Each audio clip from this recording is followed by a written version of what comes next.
Let's have a laugh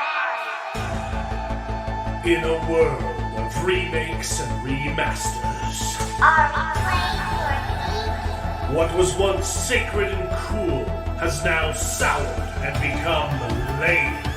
Radical. Gone are the days of Hobbs and Cowabunga. Now is the reign of slurp juice and dabs. Kids these days don't even know how bad they've got it. Now it's up to the best generation to rise to the occasion and make a show that dares to go where a lot of other nerdy shows have already gone quite a bit. That's right. They're going to talk about it a lot.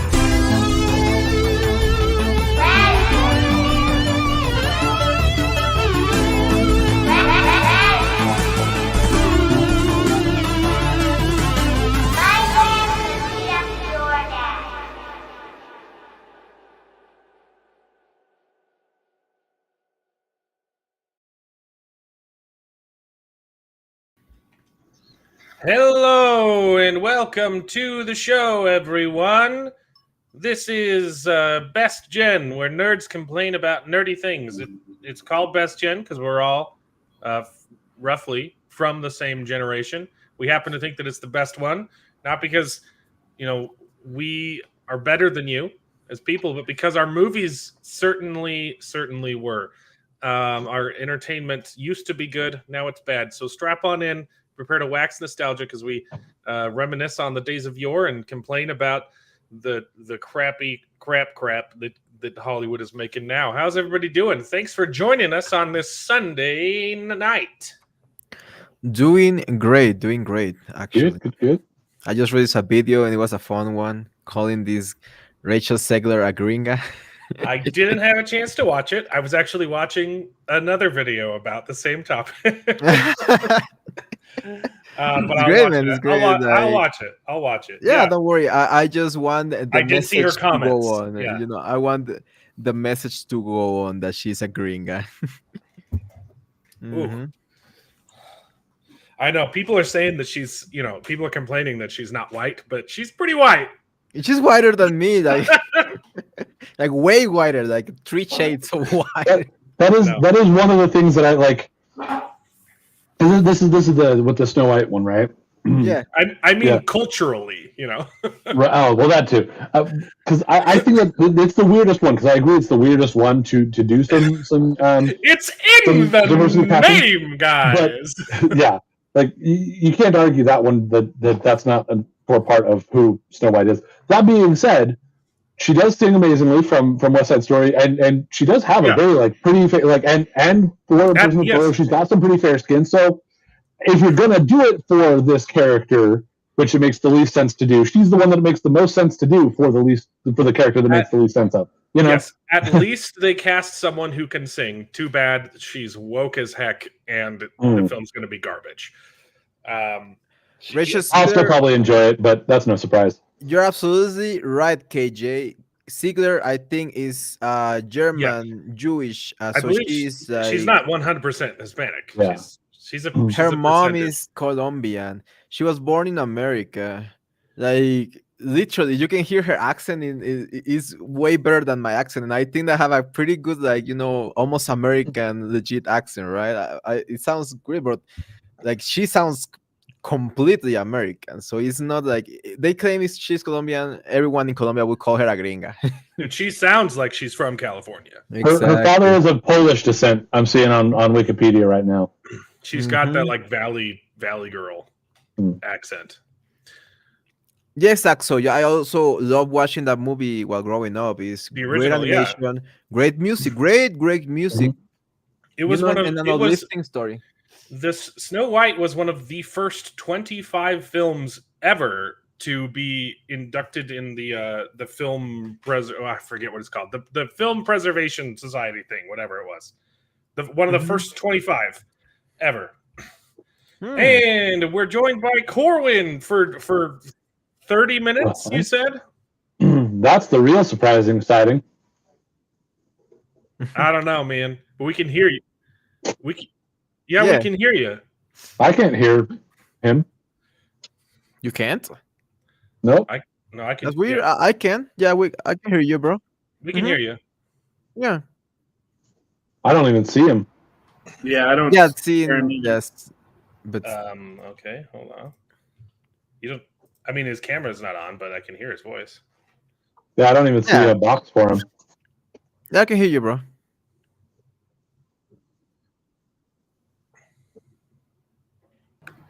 This is weird. It's just the Jareds then. Just us Jareds. You know they discriminatory against. Let us know in the chat if you can hear Corwin. So, all right. Along those same lines, let me just put this out there. I have a friend that messaged me on Discord a little while back. Said, I just heard a Nigerian man refer to the new Snow White movie as light brown and the 6.5 Men, because they're also only one of them is going to be a little person. So yeah, it's like if you're going to go all for it, then go all for it. But if you're not going to do it, then don't do it. You know, whatever. There's something funky with your mic too, Beard. It's very muddled. Is there? You're pulling from your webcam. Probably. Well, give me a second. My webcam's actually probably the right one to pull from as opposed to my headphones. Right. Headphones are the awful ones. You're pulling from the other one. Anyway, yeah, Snow White is horrible. It's gonna be bad. But the original that better? Is beautiful. Much better. The original Snow White is beautiful. Sorry, we're having some technical difficulties here today, everybody. Yeah. We're normally so organized to never have problems. Yes, but yeah, light brown and the 6.5 Men. That's an interesting one. Yeah. Hobby, That is an apt title for sure. We've got a fun show for you tonight. There's not a whole lot to talk about, so we actually get to talk about something good this week with some caveats. But yeah, we're talking about Invincible season 1, and most of us did the homework and watched the prequel that dropped like last week in preparation for season 2. I was a slacker, wasn't even here last week, so I didn't hear that was part of the homework. So that's my bad. I should probably be on it and like send out emails too. Well, I was gonna say you could always reach out to him. You know, like I did. Have. Yeah, I actually did check the spreadsheet that you sent out a little while back and hadn't noticed anything. Although I don't know if I checked it just this last week, but. Yeah. We probably won't be joined by David today because he just had a baby, or he didn't. His wife just had a baby. Baby number 5. David didn't do any of the work. But thanks to all the people joining us in the chat. Hope you enjoy the show. Thanks to Mark Clark, our wonderful channel member. It wasn't David. He just planned on not showing up at all. He didn't break the stream today. Fortunately, it was Corwin.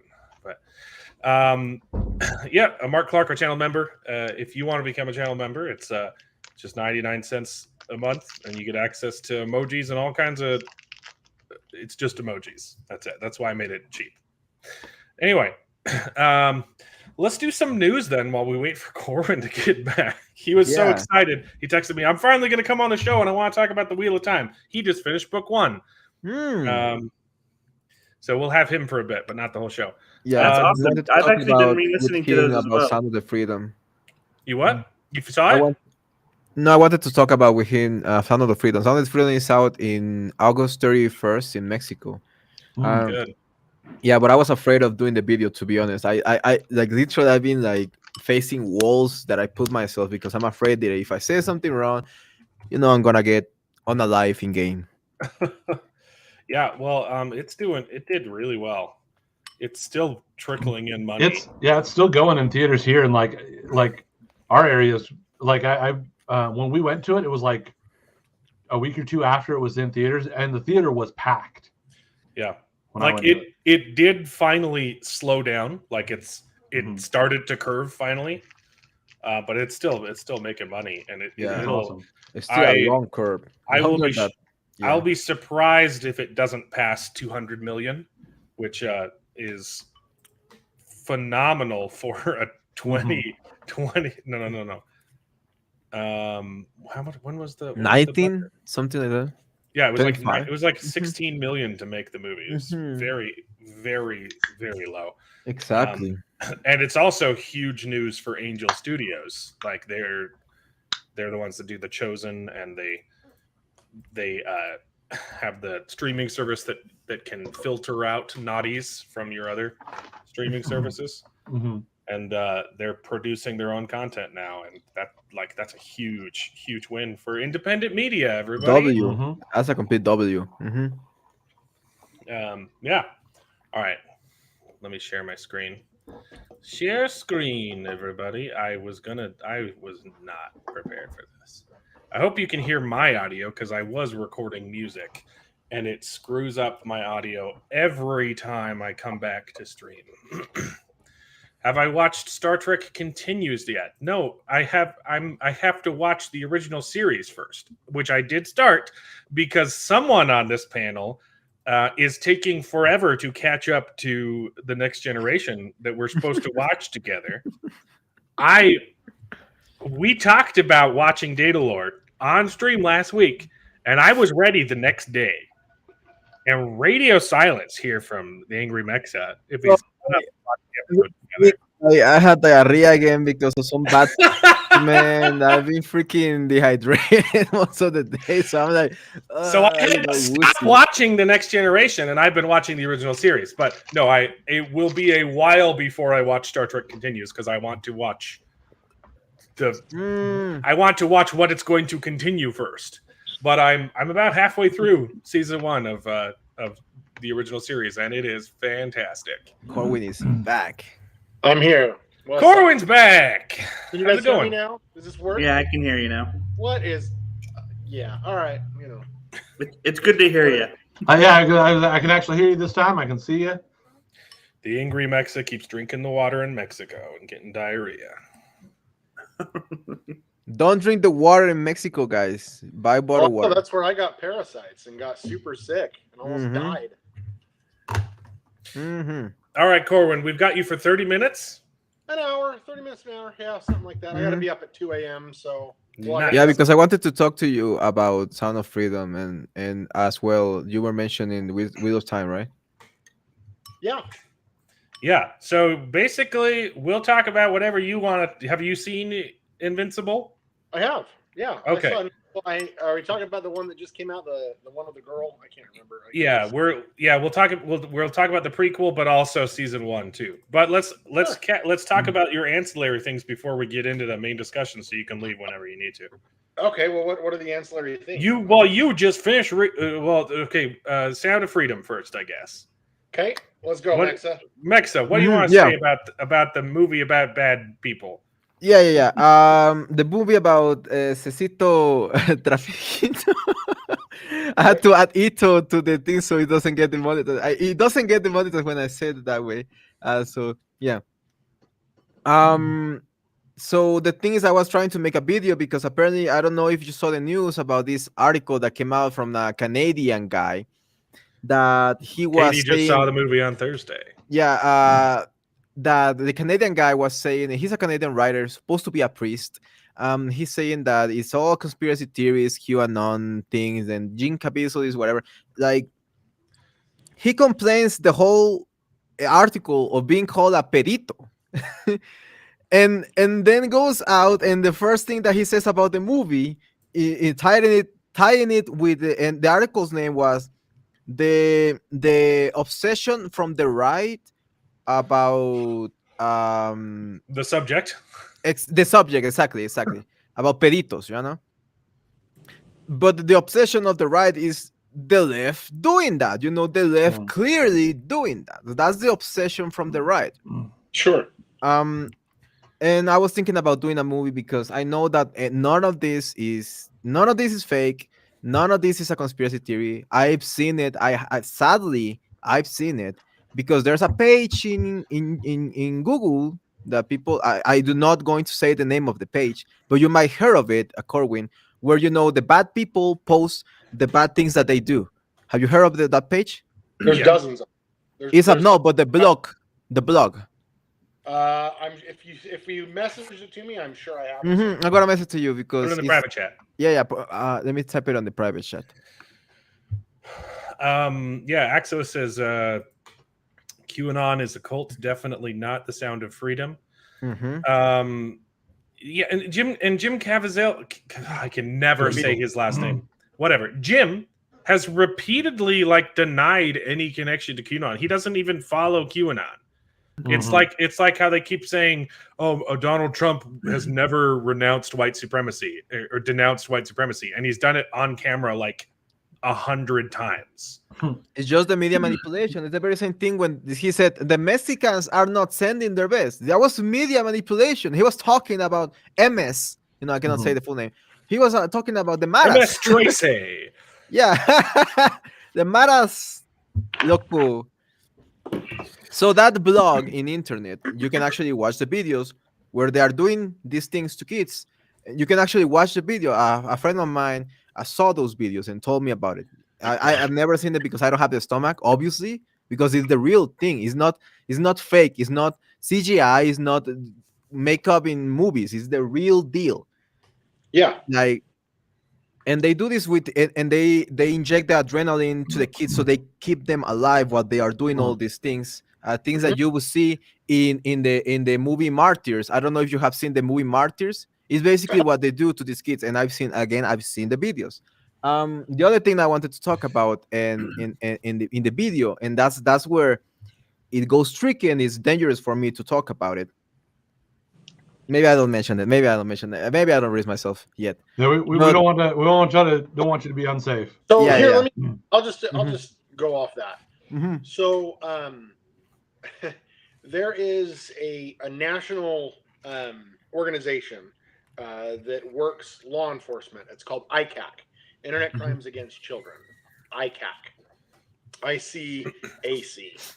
I worked closely with she was the bomb. She was the bomb. The bombshell. She was the. I don't want to say bombshell. in a sexual life. She was just one of the best firecracker, maybe the best sexual crimes detectives in the state of Utah. And I got to work with her closely on a number of cases. She arrested more people for internet crimes against children. With this national database and this national group that goes out, and it's nothing but law enforcement from all over up in Utah. So if you're living in, for example, if you're down in Florida, they have entire task forces in, let's say, Orlando or Miami or Tampa or Kissimmee or Jacksonville. They have national task forces that comprise of local law enforcement from the local police departments of those cities and in those areas. And she knocked down more doors and arrested more perverts and saved more people than our entire police department combined. She is a hell of a woman. And she's one of my heroes. I don't know how she does it. The filth that she sees and goes through and wades through on a daily basis is, there's a word in Spanish, and it's asco. Which just means the most vile, revolting thing you could possibly think of. Or asqueroso, yeah, exactly. Asqueroso, yeah. That is a word that is perfect. It's interesting. There's some words in English that are better than Spanish, and some words in Spanish that are better than English, just because their meaning and the context. So to go off these people that are oh, this is just a QAnon conspiracy. Number one, I have gone to a couple interviews and speeches and have met Tim Ballard on a few occasions. I can't say oh, we're friends or anything. No, I've just gone to a few of his presentations. Okay. I have met him personally, but not on he wouldn't know me, right? And he wouldn't be able to pick me up, but I've met him. I've heard him speak. I've seen the pictures that he has, that he's displayed in the videos and all this stuff in his presentations. I personally know people that have worked with him on the sting operations. Most of the people that work with him on these sting operations are former law enforcement, former military, former special forces, and they do it on a volunteer basis. And I have met them and talked to them, and I know a few of them. I know one of them specifically. I know of a few of them. I've met a few of them, but I know one of them, and he can verify everything that's happened. He did a lot of sting operations in Asia, which in Asia, I need to correct myself, because remember when we first talked about this a month ago, I hadn't seen the show. And so the story is very similar to what it was. He does have 2 adopted kids that he saved. This is not the story of those kids. They were African. Yeah, the kids he adopted are African. Yeah. So to retrace that, it's very similar, but it's not the same. But I've met some people that have done these operations.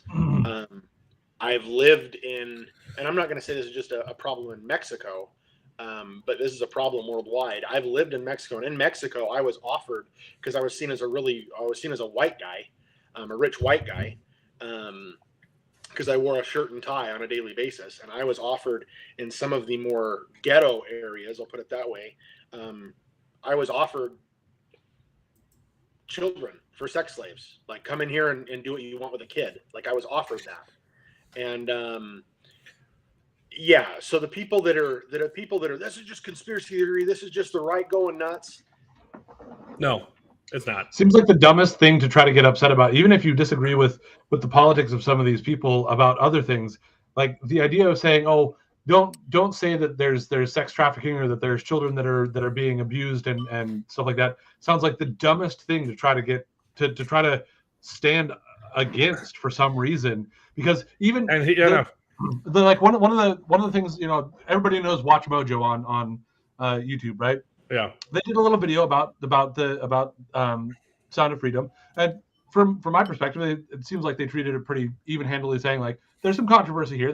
These are the reasons why people are controversial. But to their point, like they're not saying, oh, it's not true. They're like, oh, at the most they focused on the children aspect of it as opposed to the fact that this happens to everyone, people of any age. But like it also is totally fine and it makes perfect sense to focus on bringing attention to what's going to help people really identify with this in a way that's going to help hopefully make change. Because the ones that are the worst affected, I would imagine, would be the children who are literally helpless otherwise. It just seems like the dumbest thing in the world to be like, oh, this isn't 100% accurate. Who cares? It's trying to bring attention to a real big problem, Yeah. Like to say that the problem isn't real is the problem.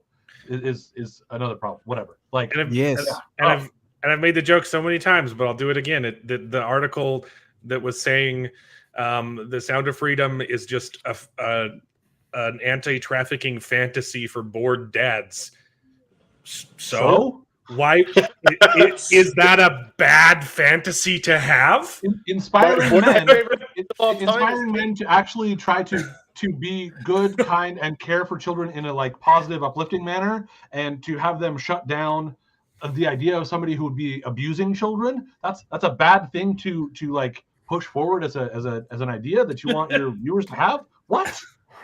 It was, and this is coming from my law enforcement background. I was stunned on how often. Let's just say it's not sex slaves. Let's just say it's not child trafficking. Let's just say it's child sexual abuse. I was blown away about how much it was. And I was living in a very religious conservative community. Yeah. And I've lived in a very liberal conservative community as a cop. I've lived in both, and it does not but not as a does cop. not discriminate. It doesn't. It is.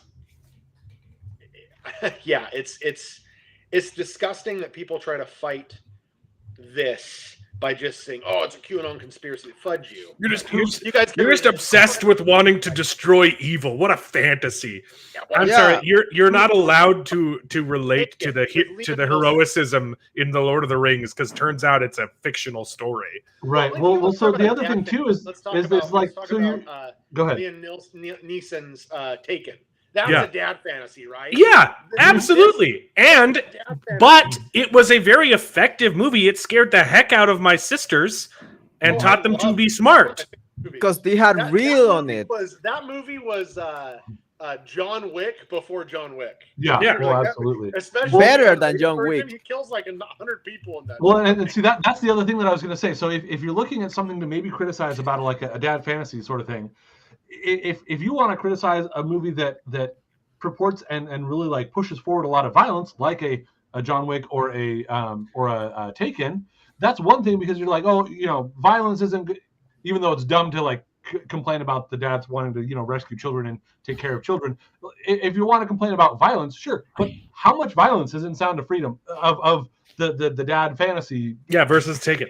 He's literally like doing a sting operation instead of going in there and just like shooting them up with guns or something like that. No, this is like there's one fight scene at the end of the movie, and that that was one's very well done. Yeah, and to be fair, it's ridiculous. But they will watch movies as Sicario and will clap them when they're completely moronic. Like that movie is so stupid. When I saw that movie, I was like, "What is this?" Then none of this happens. You would have gone you would have been dead by now, all of you. Yeah, the might of them is uncountable. And what I wanted to say again, this is not conspiracy. I'm reading a lot of the comments. So I'm just not going to put them up on screen, but I'm reading your comments, everybody. Yeah. The thing is that I remember the video I did got me so many hate comments from people from the left calling me a perito. And it's like, what do you mean? I don't even talk about the controversy. I'm literally was talking just about the fact that they are trying so hard to discredit this movie with everything they can, even with Facebook comments made by a random guy that just donated $500 to the movie, which is like, why? And again, the thing I cannot say is that I've seen the prices, and this is something that you can watch on the news, so I can say that. You can read in the news in Mexico the people that are doing real investigative journalism and that are risking their lives to put the prices of how much is a kid in Mexico, and and the insane part is that it's too cheap. It's shockingly too cheap. Affordable. It's too cheap. I know that's wrong to say, but I mean it's disgusting. and the fact that, like, especially me as a dad. I mean, it's just the fact that it's so cheap. Just it illustrates how much turnover there is. Like how exactly how big the problem is. Right? If it wasn't a big problem, it would be more expensive. There's too much supply. And how little they care about and going to what, like Tate J said in the comments. If there's an obsession to be obsessed about, I don't think taking down child hunters doesn't seem like something we should be worried about, be like not obsessing over. Like I just, and I agree with her. Like this is not something even if you were to disagree with, like, that's not bad. Even if it was like QAnon, like funded and everything, like this is like a good thing that this one organization is doing that maybe you disagree with a lot of the other things that they're doing. Whatever, like QAnon. It's just they don't even know what QAnon means. I know. I'm not even saying that it is, and I'm sure there's a lot of problems with it. Go back earlier. Yeah. Go back earlier. Look. Go back earlier. It's the and he went to Obama's White House. He went into the Obama praised him, and talked to President Obama, and President Obama praised him, and there's articles about it, like this guy's fighting child trafficking, this guy's doing this guy's doing that, and then the next president in line was Donald Trump. So he goes to meet with because Donald Trump invites him to the White House. He goes to meet with Donald Trump, and the left turns on this guy, and they're like, he's this evil, awful, terrible human being, and he's just going, right. I'm working with whoever is in power. There's actually another movie. There's actually another movie that came out, and I want to say it was back during because that's the thing is it's based on it's like a documentary from 2018. So like that's talking about this exact experience as well. Mm-hmm. So like this is not a new thing that suddenly popped up because of Trump or QAnon or whatever else. This has been going on. Like, I agree with you. I'm not saying that it was. I'm just saying that, like, regardless of whoever is involved in funding this thing, if they're funding anti-child trafficking stuff, they're doing at least one good thing. Even if you hate everything else that they do one good thing. Exactly. It's the polarization. Yeah, it's the polarization of politics. It's the problem. Yeah. It's the you pick a team. You pick a team, and everything the other team does is evil and bad to you. Like, I get it. QAnon is kind of crazy. They also have been right about at least a couple of things. Yeah. It doesn't mean you believe everything, but it doesn't, like you can discount some stuff while also acknowledging, hey, they did get this one right. You know, you can like, hey, a broken clock is right twice a day, but that doesn't mean that it's not right. Right. Or at Okay. the very least, you can sit there and say, like, yeah, they're doing something good here. Let's support that. Let's be happy about it. I don't know. No, like it's the but the left versus the Even if right it's- has become so polarized that like you Yeah. literally people are incapable of admitting when someone is trying to do something good. Like, Yeah. hey, look, I disagree with just about like 99% of what the Obamas did in office, but I can acknowledge that the Michelle Obama's initiative to bring healthy food to schools was a good thing. Mhm. That was a worthy cause. Yes. And I disagree with like 90% of everything else she did. Okay. And I'd even say even if the whole story is fabricated, the concept is a good concept to push forward and like, yeah, it's not fake. All of it's true. I guess the last part of the mission is the most untrue part of the mission, but it's still based on a lot of truth and a lot of things that he's really done. But even if it was all a fictionalized thing, like Taken, we should be pushing this forward and saying like this is something we should be aware about and like trying to do better about, even if it's all fiction. But it's not fiction. So even exactly, more reason I know. You know, if that's the thing. If it was fiction, it wouldn't be bad. And the fact that it's not fiction makes it even worse that they're trying. You know. I just like the argument, like, okay, even if you take the argument at its face value, so what if it's all made up? It's still a good message. I just don't want to stand. But it's not. It's all real. Because I'm religious. I don't want to stand in front of my creator when I die, and him be like, "So what was something you took a stand on?" And me, I chose to die on the hill of kitty diddlers. Yeah, we're saying child is bad. Like and God's like, oh, okay, that's a weird that's a weird hill. That's a weird hill to choose, my guy. He's like, well, have you heard of Q? Right. Anyway, yeah. So anything else on that one? Hey, Nerdporial, I pulled up the. Thanks for joining the chat, and thanks for the super chat, $2. The Ingram X is the hero I never knew I needed. Sup? Yeah, I am so glad that I met this guy. He's one of my best friends now, and I love him. Hell yeah, mate! I consider you all my buddies. I was talking about with my Discord channel about this. I really don't have any friends in Mexico. Literally, I don't have any friends in Mexico. My best friend is in Guadalajara. My other best friend is in Canada. So I literally have nobody else. So me going on this channel, on this stream every weekend for me is like a breath of fresh air. Charge me off to get through the week, and I'm still managing with the next generation. All right, like all right. Someone got diarrhea and couldn't, and for some reason that meant he couldn't watch TV anymore. Joe, but I was like, how many of us watch videos on our phone while we're on the toilet? Come on now, like I was like feeling really tired, so I was going to sleep like at 9 o'clock every day. So I was really tired because of that. I'm like 2 episodes from Data Lord. I'm in episode. Let me check what episode I'm specifically in. But I already passed The Omen, and it was good. Mark Clark will anticipate your return. Thanks for tuning in. All right. So we'll get to the jokes soon. Don't worry. Exactly. But yeah, talking about the thing about the hero I needed. This is a hill that I'm willing to die for. This is something that I'm really passionate about.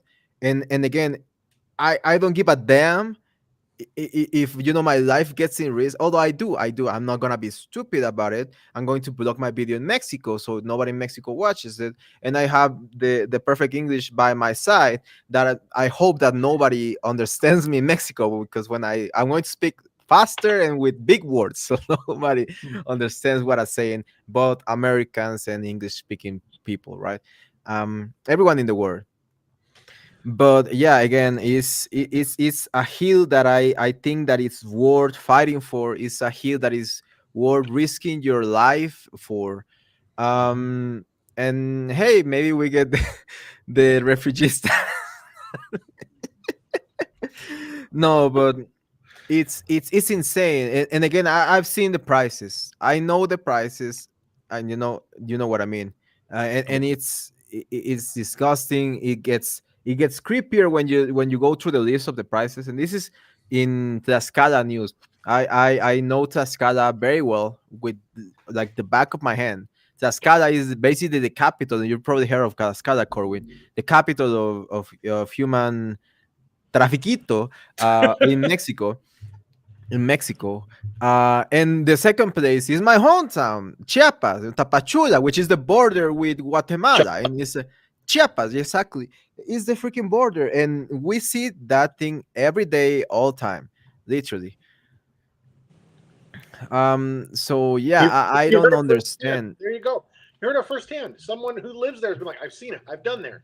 And that's I've the thing. seen When it. people are like, yeah, I've seen it. I know it happens because I've seen it going on in my community.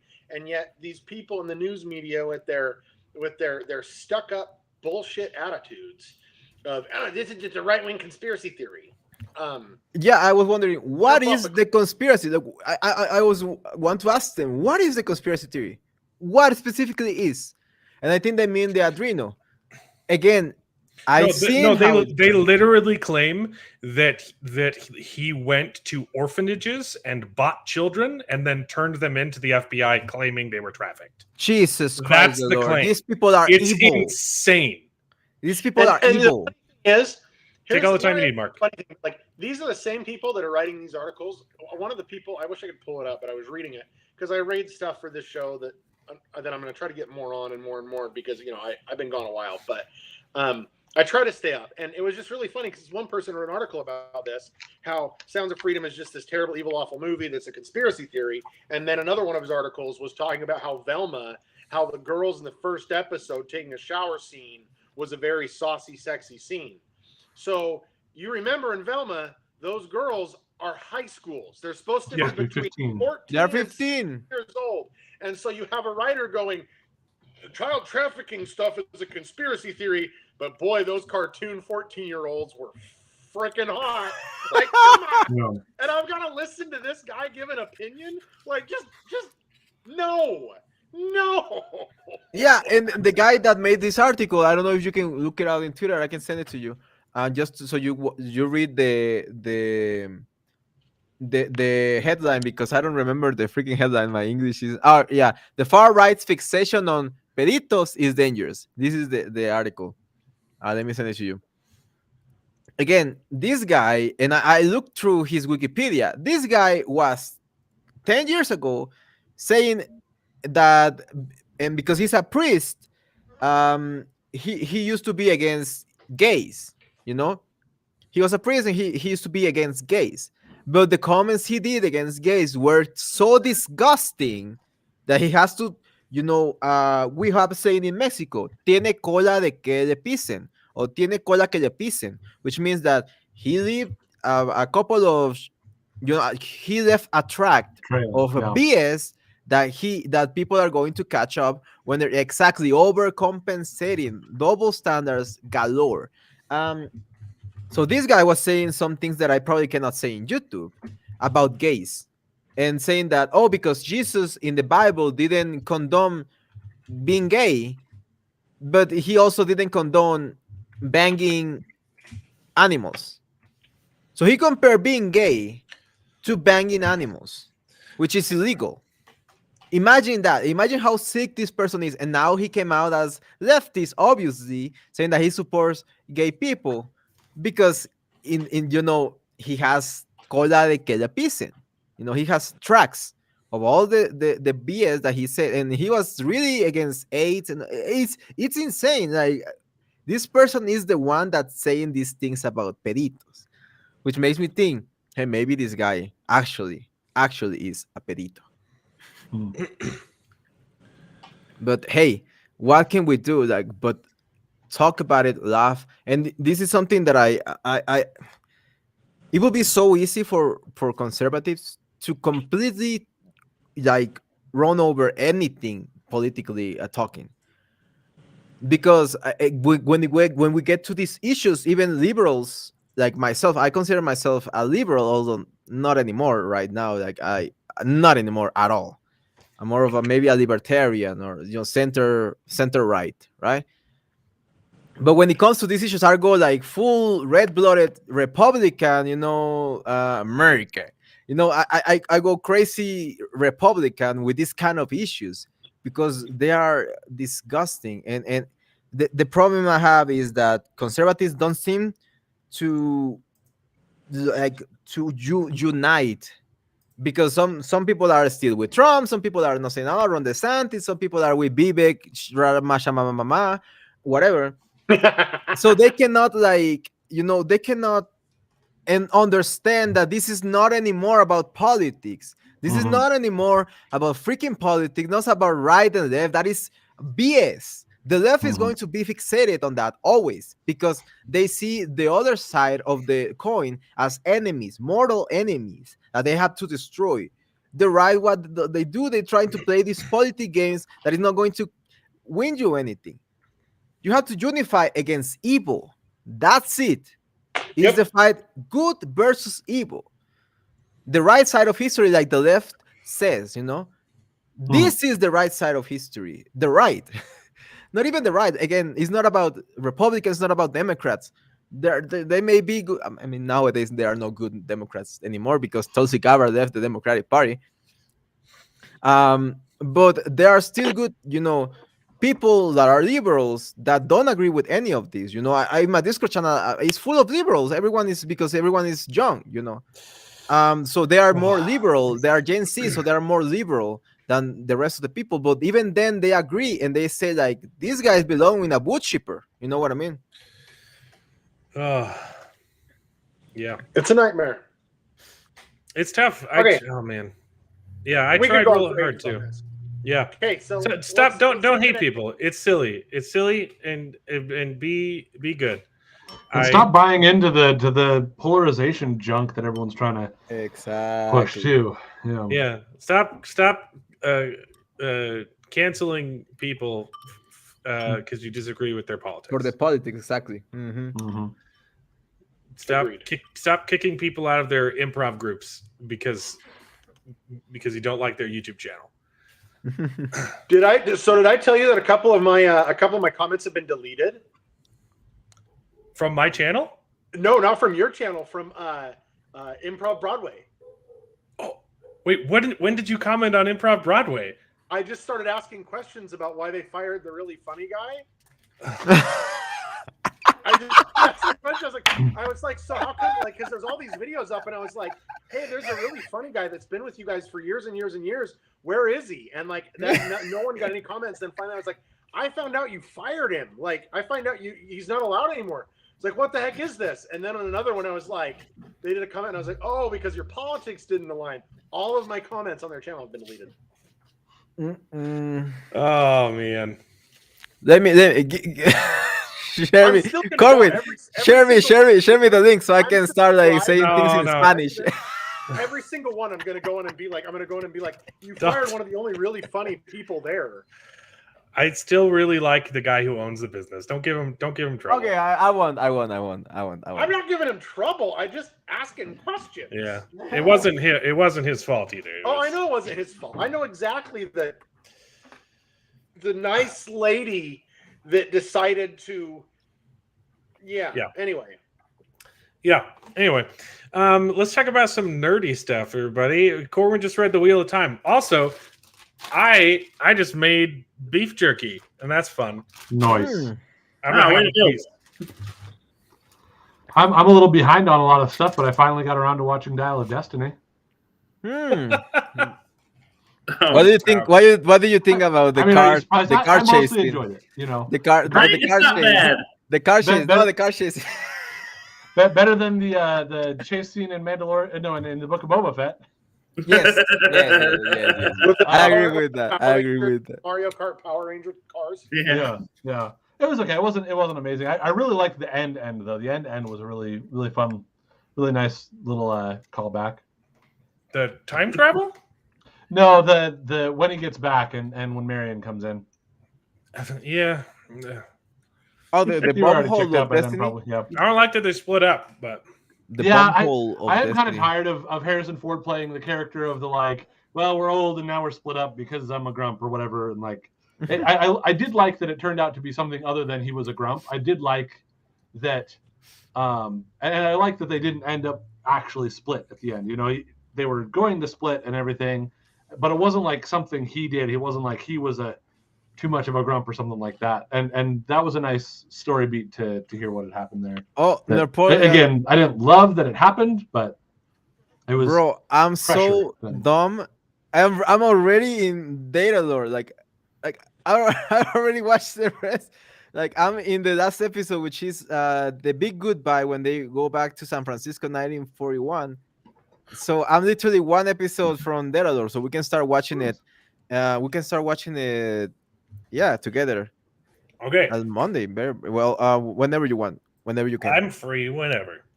Anyway, Corwin, tell us about the Wheel of Time. You read it. It's good. Yeah.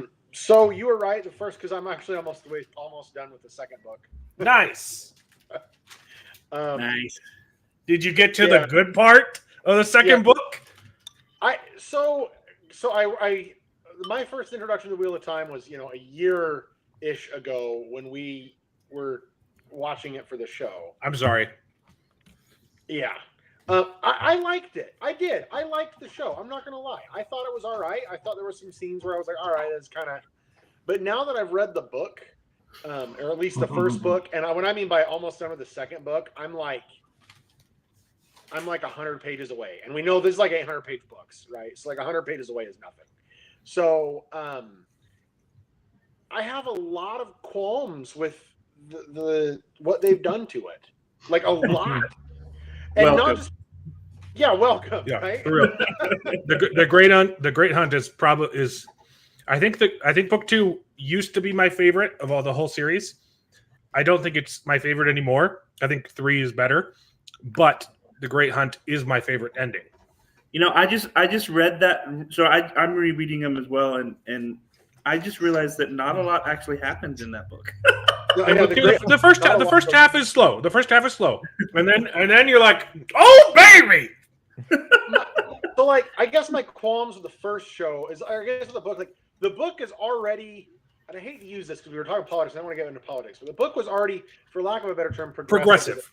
It's the books are very progressive. There's already, we know there's a couple gay couples. We know there's some yes stuff.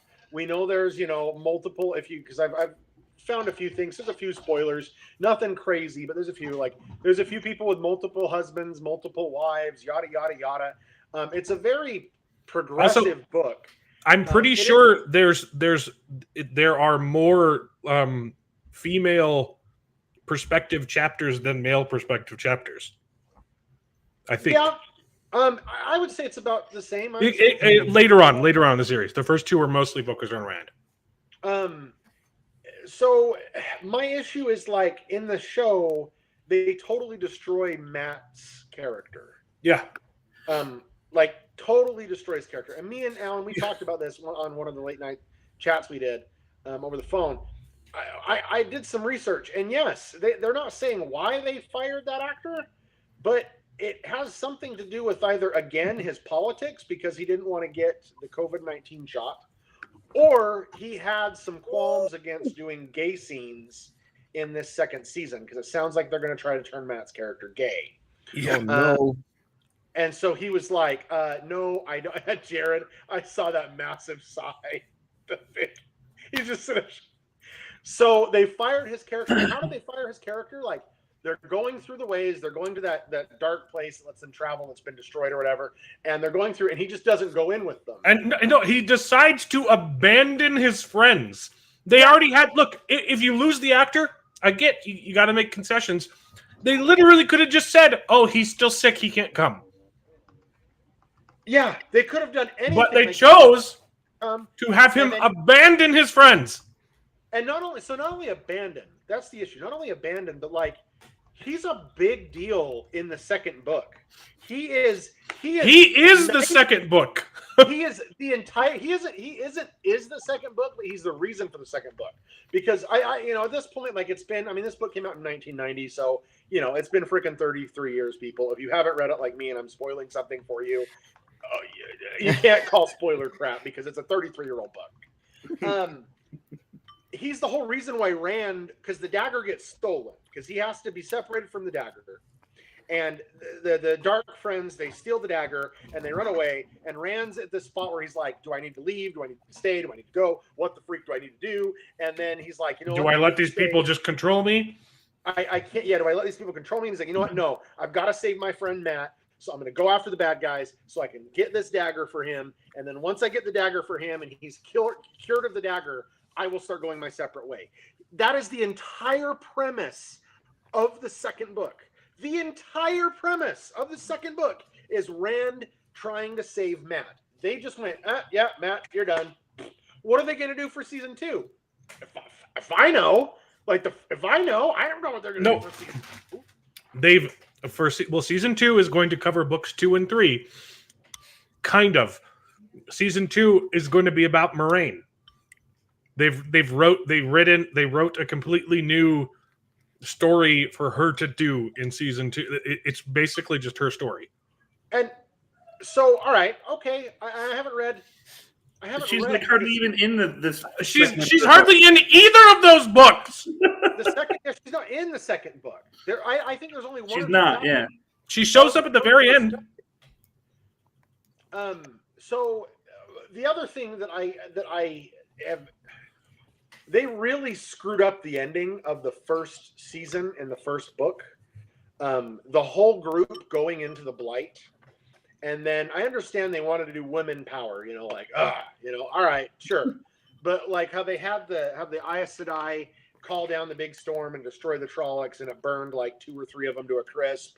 And then Egwene and whatever the wisdom's name is, because hell, I can't pronounce that, even though I've tried like a million times. Nynaeve. Nynaeve? Yeah, Nynaeve. I keep saying Nye as in like sigh, like Nynaeve. Nynaeve, and I'm like the wisdom, whatever her name is. Anyway, Nynaeve. So like, and by the way, she's an absolute, and I apologize to her, she's a bitch in the book. I hate her character. I really do. Like someone just Wait, did you say Nynaeve or Egwene? Nynaeve. Nynaeve. Egwene. Okay. Egwene is like a little girl that you're like, look. Just wait. She gets witchy. Anyway, so like it's really a bummer because the last chapter of the last book, like Rand looks over so for those of you who don't know, they go into the Blight and they have to fight, basically, if I could put it in layman's terms, dark archangels. There's Lanfear or whatever they're called. Yeah. They're super powerful. They're basically the devil's archangels, for lack of a better term. And they're guarding, or they've made their way as well to the Eye of the World. The whole party shows up. And so it's Moraine, Nynaeve, whatever her name is, and Egwene fighting, and those guys fighting the Lanfear. And it kind of takes a back seat in the story, but you know that Rand has gone down into the Eye where it is, and they're up there trying to fight freaking 2 archdemons or whatever, however you want to call it, archangels of darkness. So that just shows you how powerful it is when you have 2 untrained Aes Sedai. All they know is they can use the power. They've never trained. And Moraine holding off 2 of the most powerful creatures in this world. And Rand goes down there, finds the power, and there's this big fight between him and a huge fight. In the show, it's just they just talk. He just talks. They just talk, and then he's like, "I deny you," and then the guy's like, I'm gonna win because I'm in love. Yeah, and he's like, "This isn't the Egwene that I know, and you're fake and a liar, and go away." And the Dark One's like, "Oh, you got me," and he just like disappears into dust. No, but he tricked him. He tricked him into breaking the seal in the show. He still disappears into dust. It's stupid. In the book, Rand and him have this epic fight. And the Trollocs are attacking because, like, Rand basically has this, like, out-of-body experience, essentially. Yeah. And he can see almost everything at once. And he's fighting the Dark One. And he looks over, and the Trollocs are starting to win against the army. And he's like, well, F that. And he reaches out and, like, pulls a mountain on top of them and makes a volcano explode underneath their feet and burns them all alive. And then grabs this, what's called the sword that can't be touched, grabs like an archangel, sort of a fantasy lightsaber, essentially, and shoves it through the Dark One's chest. That power in the book should have burned everything and anything to a husk, except for the Dragon Reborn. Now, that's not taking away the fact that Moraine and Nynaeve, I'm going to just call her the Wisdom, the Witch. I'm just calling her the Witch because that's what she is. Moraine, the Witch, and Egwene. Dude, Egwene gets so much worse than Nynaeve. Okay. And are fighting 2 archdemons and the Lanfear. And that doesn't take away. They could have had that fight. They could have done all of that. But instead they chose a stupid route. Like, instead they chose the dumb route. And it's really a bummer because you don't get to see. They took it and they gave it to the girls. They took his big moment and gave it to the girls. Yeah, they took his big moment and gave it to the girls, but the girls had a moment. That's what I'm talking. Like, they were having a moment. Yeah, I know. You easily could have been like, you know what? We're going to make a 5-minute fight scene about this. Like, I get not putting the Green Man in there because that's a little weird. Like, me and you talked about that. I get them not putting a few things in there. Like, I get them skipping that. But why change? And that's the thing. The other thing I just wanted to bring up. They have changed. They changed so much. Like Tom, the bard, the Gleeman, right? Don't get me started on Tom. Part of the book of the first season. He is the guy that's keeping Matt and Rand safe. He's literally the foil for both of those characters. Yeah, he's the one that He's the one that explains the world to the reader. Yeah, he's the Dumbledore. He's the spirit guide. And then they're just like, no, here you go. Like, there's so many. The liberties that they did take were okay. When I just saw the movie, I was like, it's kind of weak, but all right, whatever. I get it. Now that I've read the book, I'm like, why? Yeah, that's what I'm saying. That's what I'm saying. In the Wheel of Time versus Rings of Power argument, I think that technically the Wheel of Time is a better made show than Rings of Power, but I hate it more than Rings of Power. For what it's done to destroy the books. Because at least the Rings of Power is trying to create some. Yeah, they have their own story. As dumb as some of it is, some of it's really good. Like, I enjoyed it. It wasn't terrible. I enjoyed it. I'm not going to be like, oh, I'll watch it next week. But yeah, when you compare them both, at least they're trying to make a story. This one already had a story, and it's just the director, and we talk about it as the director and the producer and whoever else. It's just a joke. It's just a joke. You almost have me convinced that I need to just go watch the show before reading the books, because I'm going to get to the books someday at some point. I just haven't gotten to it yet. You almost convinced me I need to do it just so I can almost enjoy the show. It's not good though. Well, so I will say this. The first book, it can get a little Tolkien-esque, and by that I mean like there's 2 pages describing what the door looks like type thing. You're like, oh my gosh. So there's a few. I found myself a couple of times in the first book skipping paragraphs because I'm like, this is the 3rd time he's described the building. I don't. Well, and he does that a lot in the rest of it, where he'll like describe, the Aes Sedai's dress or something like that. Oh, he talks about dresses all the time. Yeah, like he does that a lot through the rest. I've noticed Sanderson does that a lot too. He describes he has a lot of ball gowns and stuff. So I don't mind it, but the second book I wouldn't say it's better than the first book. The first book had a better storyline. The first book had better plot, better conflict. But the second book is just better written. You could tell that he had finally created his world. He was in his world, and he's starting to like get into the groove. It was much easier to read the second book than the first one, and I've heard that the third book is much easier to read, and it just keeps getting easier and easier. And so, if you do pick up that first book, like I will admit, the first chapter of the first book, I actually loved it. I thought it was amazing. It was like the prologue or whatever. Oh my gosh! Why didn't they do the prologue in the show?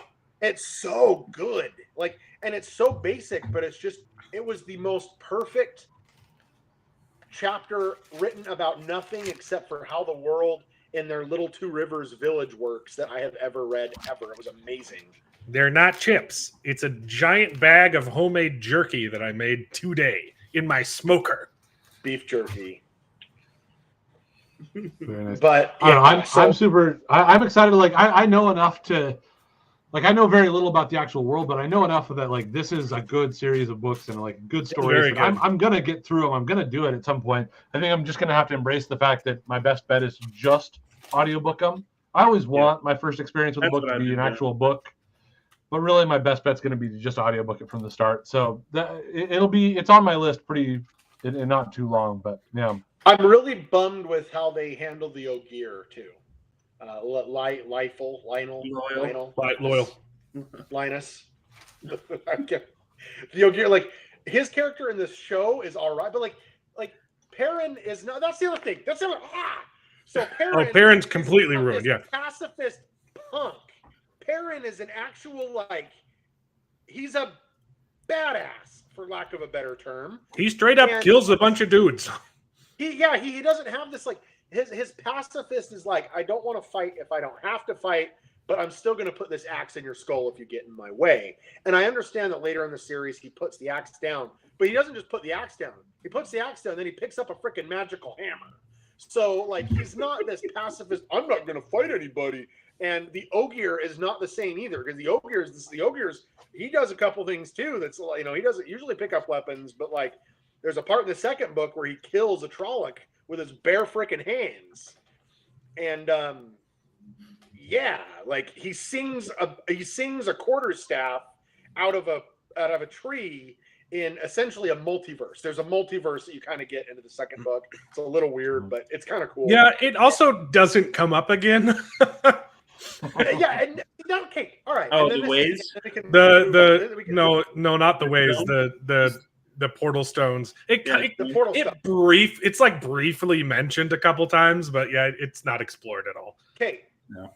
I did not like in the second book. I will say this: I did not like how, and I'm not ruining anything. I'm not spoilers. Again, it's 33 years old. Shove it. They meet a girl called Celine. Bearded, I'm warning you. They meet a girl called Celine. The fact that they just like openly accept this girl, and I understand she's supposedly like the most beautiful woman There's more that any of them have ever seen, and they're just completely enthralled with her. But the fact that they just openly accept her when they don't know where the freak they are, they accept her not like Bearded. They don't accept her in like a couple of pages. It's like a paragraph or two, and they're like, "You're good. You're one of us. We love you. You're amazing." There is a reason for it, and it is not a plot hole. I was gonna say, so I guess we've got a Raffo coming in here. It feels Corwin. It feels like a plot hole when you read it. You're like, why do they just believe her? But I understand. My first instinct was like, I know what she is. Like instantly, I know what she is. Yes, the reader does obviously know what she is. No, I don't think sometimes the reader does know. I don't think they do know, but I think eventually. But I knew, like, I was like, okay, whatever. But still, in the moment, like, she's being attacked by a monster. He kills the monster, and then he's like, I am completely. You are mine forever, and I just love you, and I think you're amazing, and join our group, and we trust you complicitly. I understand that she's like this succubus type thing. I get that. But you would think that they would have just a little bit of, even if it was just a couple more pages of them being like, so where are you from? What do you do? They don't ask her any questions. They are completely just like. You haven't found out who she is yet, right? That's at the end. That's literally like the last chapter of book 2. I think it might be in book 3. But I know who she is. But you don't know her. Like you don't know her name. I don't know her name, but I know she's a Lanfear. I know she's one of the Archdemons. Oh yeah, okay. You haven't gotten to the point yet where you learn her name, but you know because spoilers. Yeah, Lanfear. He goes into multiple paragraphs about the color of her skin and wanting to lay between her thighs. I mean, who wouldn't? It's compulsion. But that still doesn't justify the point. They just show up to this land and they're like, Corwin, I like you. Lanfear is basically invented compulsion. Like, it's mind control. She can make anyone do what she wants, basically. Yeah, but like... I get that, but at the same time, they hadn't had more than they didn't like. It wasn't even like one sentence where they asked her questions. It was just No, like little voice. instantly, we love you and want to be with you, and you're just part of one of our crew. He at least, if as an author, he could have, even with that in mind, he still could have done a page or two where they ask her some questions and she like kind of answers them, and they're like, okay, that's good enough for me. Now I love you and want you. But yeah, but they're teenagers. They're teenagers, and she's pretty. Are you gonna start poking holes in that? That she's pretty? No, if you were a teenager and there was a pretty girl fawning over you saying you're the hero of my dreams and I'll be with you forever, are you going to start poking holes in that, Corwin? Or are you just going to take what you can get? Depends on what you mean by poking holes. I think that's kind of what he's getting at. Yeah. Especially that's what I've realized too with these books is I'm like, you know what? He alludes to a few things that you're like, okay, this is definitely something that I didn't catch the first time when I read it when I was younger. Yeah. Wheel of Time's fantastic, and we have 2 weeks left before we have to... I don't know if I'm going to be able to... Guys, they are dropping the first 3 episodes week 1. So can we watch the first 3 episodes and then decide if we're going to continue to watch it? I know I have to. I'm a Wheel of Time channel, basically. It's So I didn't know that we actually had that scheduled now. So it is actually coming out, huh? September. Yeah. Is it coming in September? Nice. So we will be covering it on September 3rd, but I think it comes out the 1st. So 3 episodes. That's crazy and a horrible sign. Yeah, not necessarily a great sign, especially since they did the first season all week to week, right? It was the same for the first season. They did 3 episodes and then week to week. Okay. But when is I may not actually Rick and Michonne coming out? I don't care. Walking Dead spinoff. Bro, I started I didn't rewatch, but I recently picked The Walking Dead back up and tried to finish it because I had like 3 seasons left. Oh. I hate it. When the whisperers get introduced, and I'm like, oh, this is intriguing. And then it literally goes nowhere for an entire season. And then the next season, it still goes nowhere. And then it finally ended. And by that time, I was like, I don't care about this. I think I started the first episode of the last season, and I was just like, I cannot do this to myself anymore. This show sucks. I finally kind of just like fell off in like the last season or 2. See, I didn't even get that far. Like the last thing I remember was Negan smashing 2 people's skulls in, and then watching a couple episodes after that. Whatever. Yeah, that was literally the only thing that kept me going in the show was they were doing interesting things with Negan, and I was like, wow, that's actually intriguing. And then they would spend like 30 episodes on side characters that I just don't care about. David's got a baby. Hey everyone. The baby. I got my sons here. Woo! Just came from home from the hospital today. Oh, so cute. Oh, good boy. He's so cute. I'm so glad for you, man. Yeah. Congratulations, man. Thanks. David did all the work. Yep. But I'm excited for Rick and Michonne. I'm not gonna lie.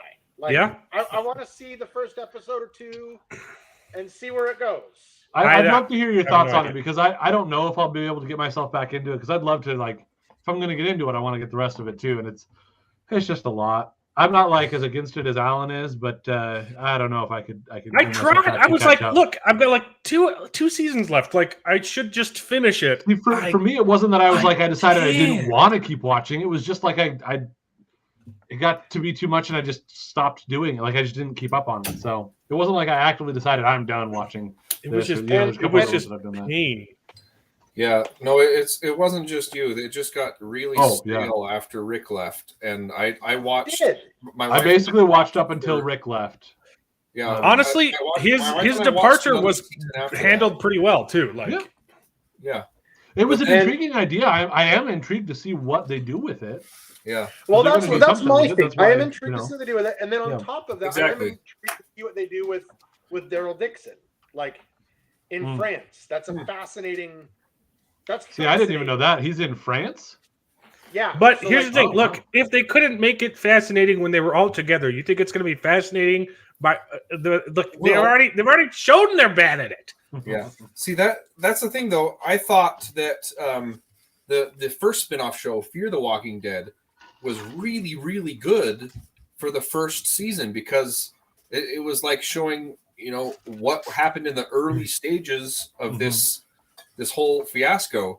But then it just turned into the regular The Walking Dead, without the characters that we know and love. And then they had to bring in characters from the other show and say, oh, look, here's other. I thought the first season was really good, and then it was just like it turned into regular Walking Dead too fast. I would have liked more of a build-up, like how do we get used to living like this, Yeah. But, and that's why I think that this could be, because it just got too. Sometimes you just get too. It's just too much. Like it's too much. And they don't have anywhere to go, and so the writers are all crap, and they're like, everything's been done, and this is like a clean slate. I'm not saying it's going to be great. I'm not a massive Walking Dead fan. I really liked the first 3 or 4 seasons. I stopped watching after that because I was like, this is stale and dull and stupid. But season 1 is like one of the greatest things in television, which is weird because it's not very close to the comics, and people complained about it being not close to the comics when it came out, but it was still really, really good on its own. I remember I was trying to not get into it because it was just everybody's getting into it. I'm not going to bother with this zombie show. Zombies are gross and disgusting, whatever. But then, after a couple of years, I was like, yeah, actually, this is really good. Yeah, I still haven't watched it though. Yeah, I held out on it for a long time, but I just kept hearing about it. I'm like, I better check this show out. I'm like, this is really good. Well, I will take the hit and I'll watch that and I'll let you guys know if it's worth it.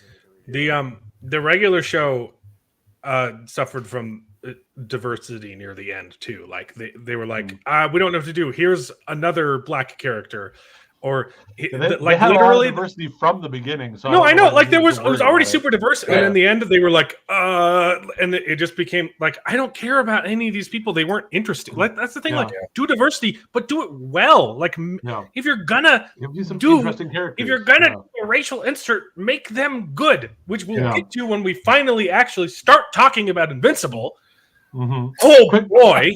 Quick question for you though, because we actually started this discussion because you were bringing up Wheel of Time coming out, season 2 coming out, and I see so it's September 1st is when it premieres. So do we think that we're going to be able to find articles online that say Wheel of Time season 2 is not coming out this week? Next week Wheel of Time 2 is not coming out next week. I have already found them. I found one that says Wheel of Time season 2 does not come out in August. We were at August. It was like August 10th. We're halfway through August. Like, no crap, it doesn't come out in August. That's why I'm waiting for the week-to-week ones now, rather than the month-to-month ones. It's like, okay, now we're down to like less than a month away. We got to get the week-to-week. It's not this week. It's not this week. It's not this week. Anyway, the point though was the last 3 seasons of the Wheel of Time, they just focused on the wrong people, and they kept introducing these woke characters. There's Walking Dead. You said Wheel of Time. The Walking Dead. There's literally a character in the last 3 seasons who's deaf, and so they do sign language the whole time. And look, that's fine. That's an interesting premise to say, like, hey, how on earth did this person survive the zombie apocalypse if she can't hear? But she's just incompetent the whole time, and you're like, no, wait, really? How on earth did this person survive the zombie apocalypse? And why is she the main character now? No one cares. Yeah, I have to agree with you there. They also turned a bunch of characters that had heterosexual relationships gay in the last couple seasons, which again, whatever, but whatever. I just thought it got a little boring after Negan. I don't think they handled the end of Negan very well either, because it's super interesting in the comics, and they just kind of, I don't know, whatever. I think that some of the stuff that I've seen or heard about them doing with Negan afterwards, with him being around with what's her name, Glenn's wife, Maggie, seems like it could be an interesting idea. But I also I have a really hard time connecting the he was this awesome, incredibly intimidating, really powerful villain, to then him now being on their side in a weird way. And he was interesting because he thought he was doing what was right, but he did it in such a messed up way that to me, him and the governor was another one that I really enjoyed that storyline when they had the governor, because it was so much, and I think it was well done, because I think it can be overdone, and I think that it's fair to complain about being overdone, but that it's misunderstanding, and it's just so frustrating when these guys take things way too far. And it's oh man, it was really a compelling stuff. And same thing with Negan. But then it's wait, but with the governor, we got some nice closure to taking him down. And then Negan, you're well, okay. No. It'll be interesting to see what happens here. But put him in prison, I guess that's good. That's the only reason I kept watching. The stuff they did with Negan, and it's kind of like a redemption thing. It's actually really, really good. And that's the thing, is I feel like it's interesting storytelling. Having not actually seen how they go about it, I really am having a hard time being able to make that connection. And it works. So I don't know. I thought they kind of didn't focus on it enough in the show. They just kind of say, "Oh yeah, Negan's here also, and we don't know what to do with him, so we're just keeping him here," and then he leaves. They get there eventually, though. When they finally, it takes way too long, but when they finally do, you're oh, okay, this is actually good. The Walking Dead. But we're done talking about it. Quit before he got there. So they're talking about the writers' strike in the chat. So I wanted to bring up one of my news articles about the strike. Let's talk about this, then I'm going to bounce. Okay. Yep. Streaming platform Dropout is resuming production. That's right.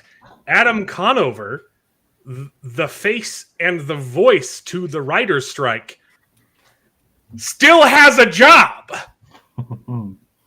Is he actually still involved with Dropout? I know he it's called not as much, but yes, he's definitely still involved. So everyone else has to stop working except Adam Conover.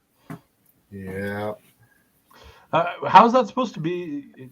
I'd love to read that article just to. It's because they're one of the good guys. Because they're not part of the AMPTP or whatever. No, they are. But they don't count. Huh. I will say I've actually enjoyed a lot of their Game Changer show. I do. I enjoy Dropout. Game Changer is fantastic. Yeah. Their D&D show is wonderful. It seems like an odd call though. Yeah. Rules for thee, but not for me. So. Yeah, it's insane how the most hypocrite always speak the loudest. Yeah. Always. Anyway, thanks for coming to the show, Corwin. You can go if you need to. Yep. I'll talk about the writer's strike for a minute. And then we'll bounce. Nice. Tell me your thoughts. I want to know your thoughts about it because screw them. Screw everyone. Exactly. Screw the writers. Screw the producers. Screw the actors.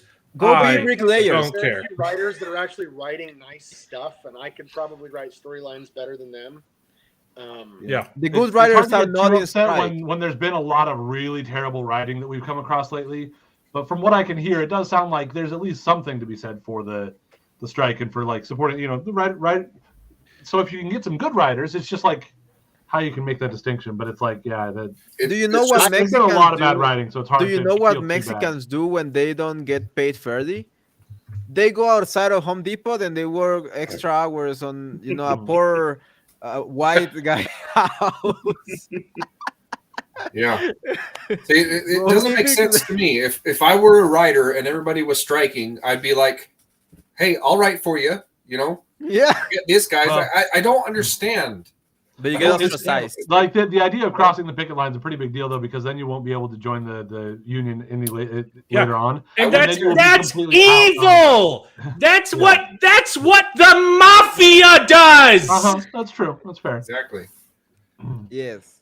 Like, Look. didn't you see how they scolded my boy Archer, the guy from Green Arrow? Like that guy has to be like, yeah, that you guy know? said a comment that was taken out of context, and now that guy I thought I heard had to go to something the about that. picket lines. They're like, look, The we guy really was want on the to. picket lines. We really want to promote this writer's strike, but we also really want to still make money. They're like, so they are part of the SAG-AFTRA, right? But Well, that's SAG-AFTRA, after yeah. speaking at length with our lawyers, because they had to cease production after speaking at length. It turns out it's not the case. We fall under a purview. Well, I wonder if we it's have because a different agreement. I wonder if it's because they're not working with the producers, the AMPTP, the producers level, and because Dropout's not being made for anybody that's a part of that they're all striking against. That's Look, what it is. I'm not against them resuming production. I think like it's fine, right? It's just funny because the voice of the strike, Yeah, it is does the one kinda who look benefits from this. It does kind of it's bad optics, I guess, is the idea. Whether or not it's actually hypocritical or bad, it certainly looks bad, you know. Yeah. The same with like Cholo Maridueña, the guy that is promoting Blue Beetle. He was like, "Oh, I'm not promoting the strike, but go watch Blue Beetles." August 17th." And I was like, "What?" Yeah. Well, that's a tough thing because like, what do you do when you're like not Yeah. supposed to promote the movie, but at the same time, this is his big break. Like, Yeah. Yeah. Screw tough. the strikers. You deserve the promotion. Like you've been working hard. You deserve this role. Even if the movie is trash, even if the movie does bad on the box office, for your career, you deserve the movie to do better and to give you a shot because I mean, he's a good kid. I guess. I obviously I don't know him, but I saw his reaction and the way he called his mom. His mom is really Mexican, so his mom only speaks Spanish, so they speak Spanish. He's really, really Mexican. I've really enjoyed him on Cobra Kai. He was Exactly. Cobra Kai's been a lot He's of fun, great so. in Cobra Kai. He's one of the best part of the shows. I didn't like the Corbin girls loves in Cobra Kai. freaking Cobra Kai. I love So Cobra Kai. I was bored, and me and you ended up watching it. That while we were waiting to buy our. I still haven't watched the last 2 episodes. I need to. It's good, but Mark Clark. Mark Clark says, David, thank you so much for the super chat. David needs a watch so that he's not late to feed his baby. That was a nice twist on the normal insult to David. Hey, I'm all for insulting David. Keep him going. Thanks for the super chat. But yeah, no, Cobra Kai's good, and I need to finish season 3. Right? It was season a lot 3. of really well told stories there. I think by the time we've gotten to this season, the stuff is starting to get a little repetitive, but it's still all really compelling and well put together. It's still a fun story. There's a couple other news articles like this one. Please watch our movie. No, we promise it's important and it's definitely going to be necessary and tie into King Dynasty and Secret Wars. So if you want to keep watching Avengers movies, please, for the love of all that's holy, go see the Marvels. I'm actually really excited for the Marvels because I liked Miss Marvel. So gross. Still haven't seen. I'm just done with I'm just done with superhero movies. Did you get the other article I sent you that relates to that? Yeah. Which one? I believe there was another one that said that there's rumors that they're just going to ignore everything that happened in Secret Invasion. Yes. Not like a whole lot happened, but I did bring it up. But exactly. Most of the people were just sitting and drinking coffee. Yeah. Freaking. They're definitely just going to ignore it.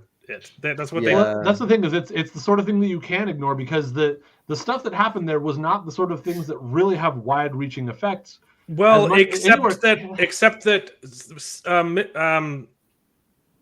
Captain Marvel 1 is all about her relationship with the Skrulls. Oh, so gotcha. And you're saying in particular that the Marvels is not going to pay attention to it. Okay, that makes more sense. And it's like, okay, that'd be weird, but yeah. But I mean, that's also kind of the point of the Secret Invasion show is that Captain Marvel doesn't care anymore. She's not paying attention to them. Jesus Christ. So that's fine. They destroyed that freaking shot. They had a shot to revive the MCU. This is an interesting one because I was pretty sure David Ayer said that there wasn't a David Ayer. Yeah, this happened yesterday.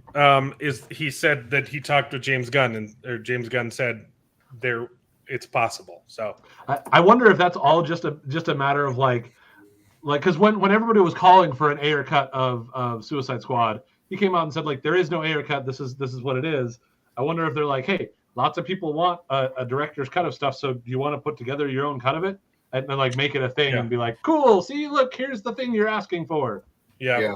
I don't know. That's the I don't same know. thing that happened with Yeah. Justice League. They said you're never going to get the cut. You're never going to get Zack Snyder cut, and then all of a sudden they're like, "Hey, by the way, here's a Zack Snyder cut. You're welcome." Yeah, I'm more excited to see this than anything in the DCU. So Fair. Yes.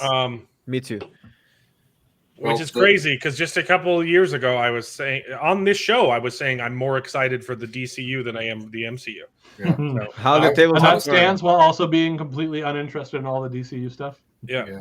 Did you I'm guys- most excited for the DC not EU, the Yeah. DC standalone Elseworld EU, stuff. right? No. Did you guys see that Joe Biden came to Utah? I And see it on your screen. I Did you saw see that. the FBI and the And Secret Service basically- killed the dude? Oh, that's gonna bring it Had a up. guy killed? What? Yeah, and the guy had to use a walker to get around. The guy. Wow. So there was an old man who was literally homebound. He never leaves his house, and because it's funny because if CNN is including the word alleged, it means that there is no proof that he made any threats against Biden because you know that they are dying to get rid of the word allegedly here. Yeah, that's true. But it's literally apparently someone said that someone else said someone heard him say something dangerous on social media. So the FBI went to his house and he said, "Leave or I'm going to start shooting." And then they killed him. Yep. Lovely. Wow. So that's fun. Good Omens production designer Michael Ralph talks about how the record shop came to life. Oh no. Because that Matters. because we care about the record shop in Is Good that a Omens movie? season 2.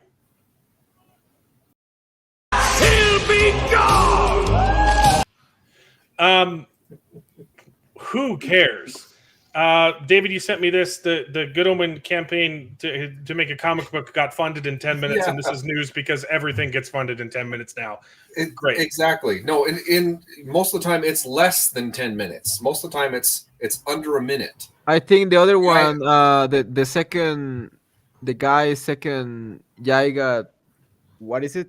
ISOM number 2. Isom, yeah. Yeah, got funded really quick too. Right. Yeah, they got funded really, really fast. And I follow Kickstarter projects for board games, for comic books, for other a couple technology things. Most of the time, in fact, this is something that's kind of annoying with Kickstarter. Is sometimes you'll see people set a goal just because they want to achieve it right away, and then they'll achieve the goal, and then they'll actually say, "Actually, we haven't achieved the numbers that we actually need."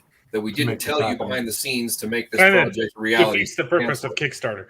It's all artificial. It's ridiculous. But if you're going to brag about it, most of them say in under a minute. You know, but it's like, oh yes, they broke records by being funded in 10 minutes. It's like, look, who cares?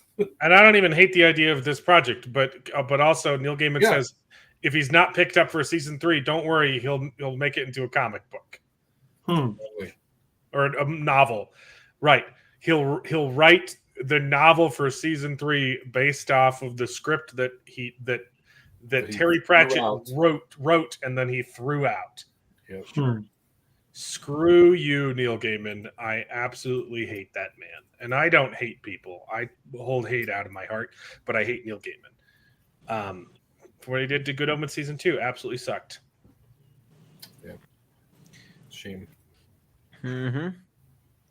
Is gross. So, all right, we're gonna talk about Invincible, so I can get out of here. Yeah, we gotta talk about Invincible.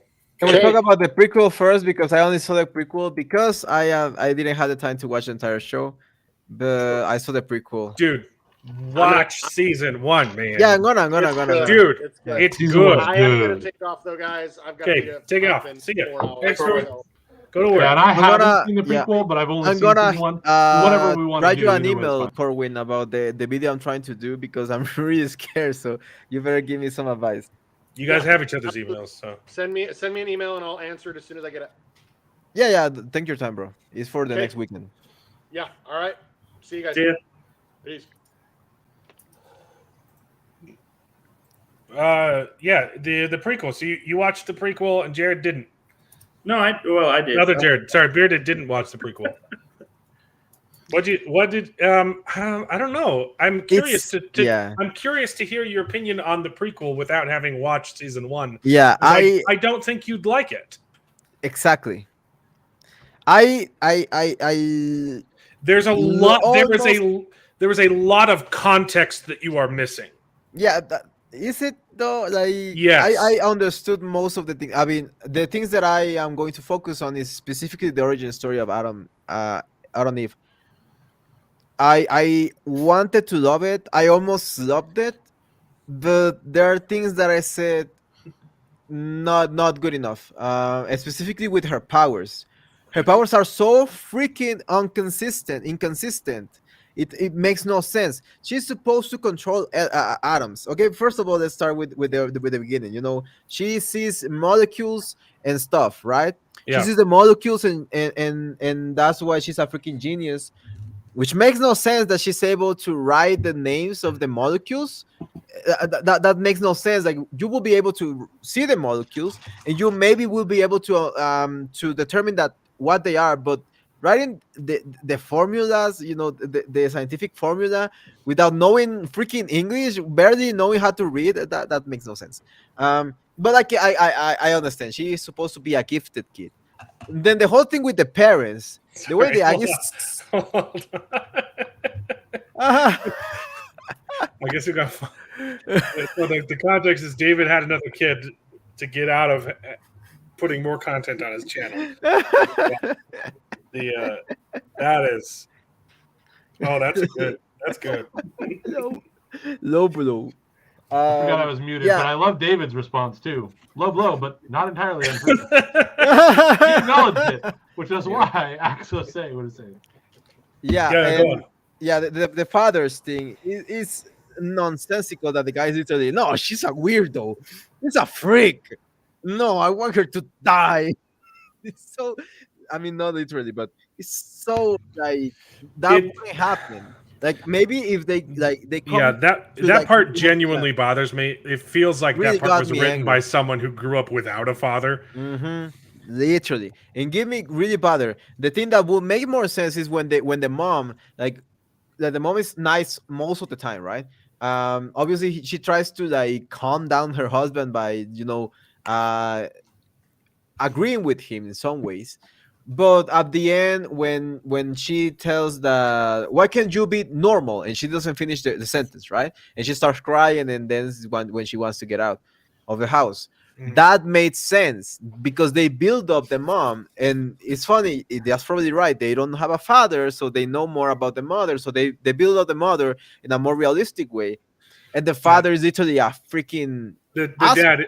Dad is just very unbelievable. Just make him a drunk to beat them. Like, just take that step. Like, that would make more sense. Yes, that would make more sense. So the father. Like, if you learn that your kid is a freaking genius in anything, you're gonna, like, you know, you're gonna try to make money out of it. You know, you're not gonna be like, oh, he's a weirdo because he's a genius. No, you're gonna take him. The father's horribly written. Yeah, you're gonna take him to the and they do, because the mother basically interferes. So they take him. They take the girl to, you know, to the special kids school, and she's failing every class but science. I will be like, then focus on science. Yeah, it makes sense. Focus on science. Become the best freaking scientific. It's not like scientists is being a scientist is a disreputable occupation. Oh, you're a musician. You're the best. Why can't you just learn? Why can't you just learn to be a lawyer? How come you have dreams of being a scientist? It is kind of important to have a few other things that you know besides just science, but. I mean, know if you want to become like a chemistry, like she knows every chemistry thing, Bro. and you can see the molecules. You know. If my kid starts talking about valence electrons and expresses a huge interest in science, I'm gonna tell him to be a scientist. Yeah, I'm gonna Yeah. take him out of the freaking Not knowing like, the context of how public they handle it, school. just like, yeah, focus on science. Make sure that you do the other stuff so you can graduate and get that done. But like, The yeah, focus on funniest science, part- become a scientist. The funniest part is when the father says, "Oh no, public school is fine." Yeah, exactly. Yeah, definitely. Yeah. Exactly. Mhm. So focus on what you're good at. Yeah, but the not only the education system does not get that at all, but yeah, some fathers do not get that at all, specifically if you are neurodivergent. And I completely understand that part. But it's like I've never shown freaking the ability to read electrons when I was a freaking kid, you know. Like I was only good at like singing and stuff. That's it, you know. So my dad wanted me to be better at the other stuff, right? Yeah, But he was not like agree. telling me, "Oh, you suck. you are a freak. You're a weirdo." If you're good at singing, though, just be really careful about former beauty pageants coming to your house telling you that they'll get you into the industry. No. Right, call back to Sound of Freedom. Yeah. Oh my god! Like He actually hasn't Daniel seen it did- yet, so it is another reference. But yeah, Yeah, I don't damn, know. forgot about that. that's how they lure the kids. Oh my lord! They tell them they're going to be famous. Oh yeah, it's Yeah, no, I definitely 100% agree. The father is horribly written, and it's the one part I didn't like. The rest of the stuff, like the content and the story of the show, It's is great. and it's better knowing the context of season. Oh, okay. Yeah, and when moving forward, you know, the way she discovers her power again is brain dead. She's looking at the binomio cuadrado perfecto. I don't know how you guys call it, but it's the binomial that the basic algebra Quadratic equation. exactly equation, and she's like, and then she starts hallucinating. Although I thought that was what she saw before, but now that again is inconsistent. They didn't know how to write such a complex power because it is a complex power. It's also a very powerful power, which can be hard to balance. Exactly. Like, you can literally do anything. Yeah, but they claim that she does everything because she can move. Autism began. This girl can see molecules. The dad gets upset that she's making models of like atomic structures. Yeah, you have to be literally a complete illiterate But to know that. even if you like don't didn't understand. look, so what if she likes playing with Legos? Yeah, he's like, Jesus Christ, how many It sounds parents a will lot scold like their kids? like the book Matilda by Roald Dahl, right? And that was a completely unrealistic thing. Like this But girl that's is a the genius. joke. And yeah, exactly. It was ridiculous and over the top because it was written as a joke. Like nobody would really treat their genius child like this, but to have it played off seriously, Put the book down and watch TV with the rest of the family. Happy it's birthday. hilarious, right? But it's not realistic. It's stupid. Feliz cumpleaños. Happy a birthday, ti. happy birthday, Axo. Should we do Las Mañanitas? Estas Yes. son Las mañanitas mañanitas que que cantaba cantaba el rey David, y Perfect. hoy por ser. Yeah, it's better when it's off key. It's supposed to be off key. It does. It does just like sound Happy better. Birthday itself, right? You know. This- like I the American mean, I don't even know the origin of the Mañanitas. I It doesn't. need to- Why is that a birthday song? It makes I don't no know. sense. It's the worst birthday song ever. Exactly. When you actually read the lyrics, it's like, what are you talking about? There's one line that says, "And because today's your birthday, the birds are singing." Like, Que linda está la mañana. Blah, yeah. Yeah. It's a weird song. It's a weird like song. it has a birthday in the song, but the song isn't about wishing someone a happy birthday. Yeah, it was basically how you're a blessing from King's David, which not David, but King's David. But yeah, so Adamip, the way she discovers the her powers is brain dead, but when they start showing their powers, I thought it was really good. Like when she freezes, like when she makes the book Crystal, that was really good. because that's rearranging the molecules, so it's not only not as liquid, but it's like a solid. It was really really crazy. And then she turning it back, and then when she does with the friend again, that is terrible writing, Yeah. terrible, awful. Is that the girl from the It's show? your best. No, it's a different No. girl. She's literally not in the show at all. She's just in the prequel. You're like, really? Your best friend just like can do magic now, and you're like, oh, You're what like, you're a freak. weirdo, you're a freak. It would be weird, like if like her friend from across the street was like super posh and was just friends with her because, and then you're like, oh no, turns out you're a freak. That could have been a good that could have been a good arc, saying like, I didn't really care about you, and now that you're a freak, I just don't want to deal with it. But their friendship starts off because they're both freaks. Exactly. She literally was like, They're that's the first conversation they have. It's like, hey, my mom says you're a freak. Well, my mom says you're a freak. Okay, we're both freaks. Let's be friends. Oh, wait, you're a freak? I don't want to be friends with you. Yeah, it's like if your best friend starts shooting lasers out of his hands, you're like, dude, that's freaking cool. I know. I'd be like, all right. Here's my phone. Shoot it. Shoot. Right? Yeah, it's like, make it gold. And then they're like, crap, did we just blow up my phone? Why did we do that? It was just the only thing I had in my hand. We could have used a rock. You could have blown up a rock.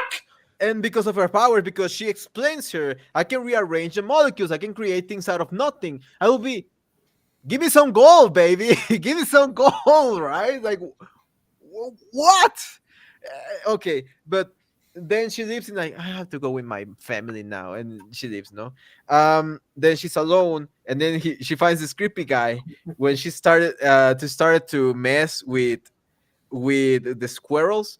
Again, it's stupid the justification that they did, that she couldn't like manipulate live matter, live objects, live objects, because apparently the mental block, subconscious, like, how did you put the mental block?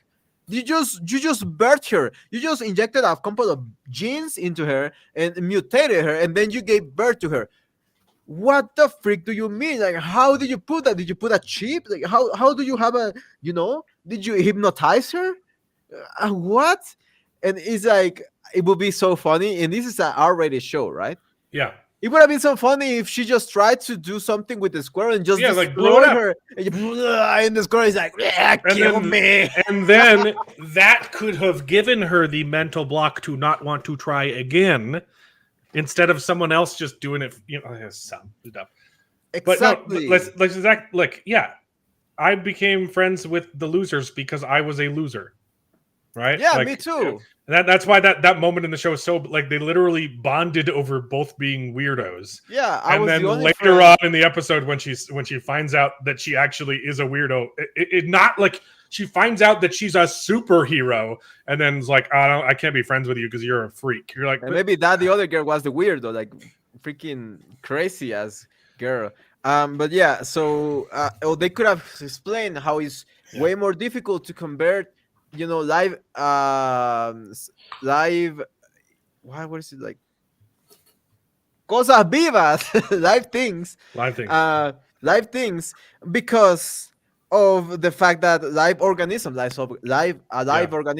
I was looking for, they're way more complex than just a couple of cells. There are thousands, like millions of molecules that form basic cells, and the cells, etc. So they could argue that they could explain that the reason why she couldn't change the molecules in live organisms is because they are freaking complex, and that will make more sense. And the thing that you said, that why didn't she blow the freaking squirrel? Squirrel, kill me! I want to live. She make the squirrel like a freaking deformed animal.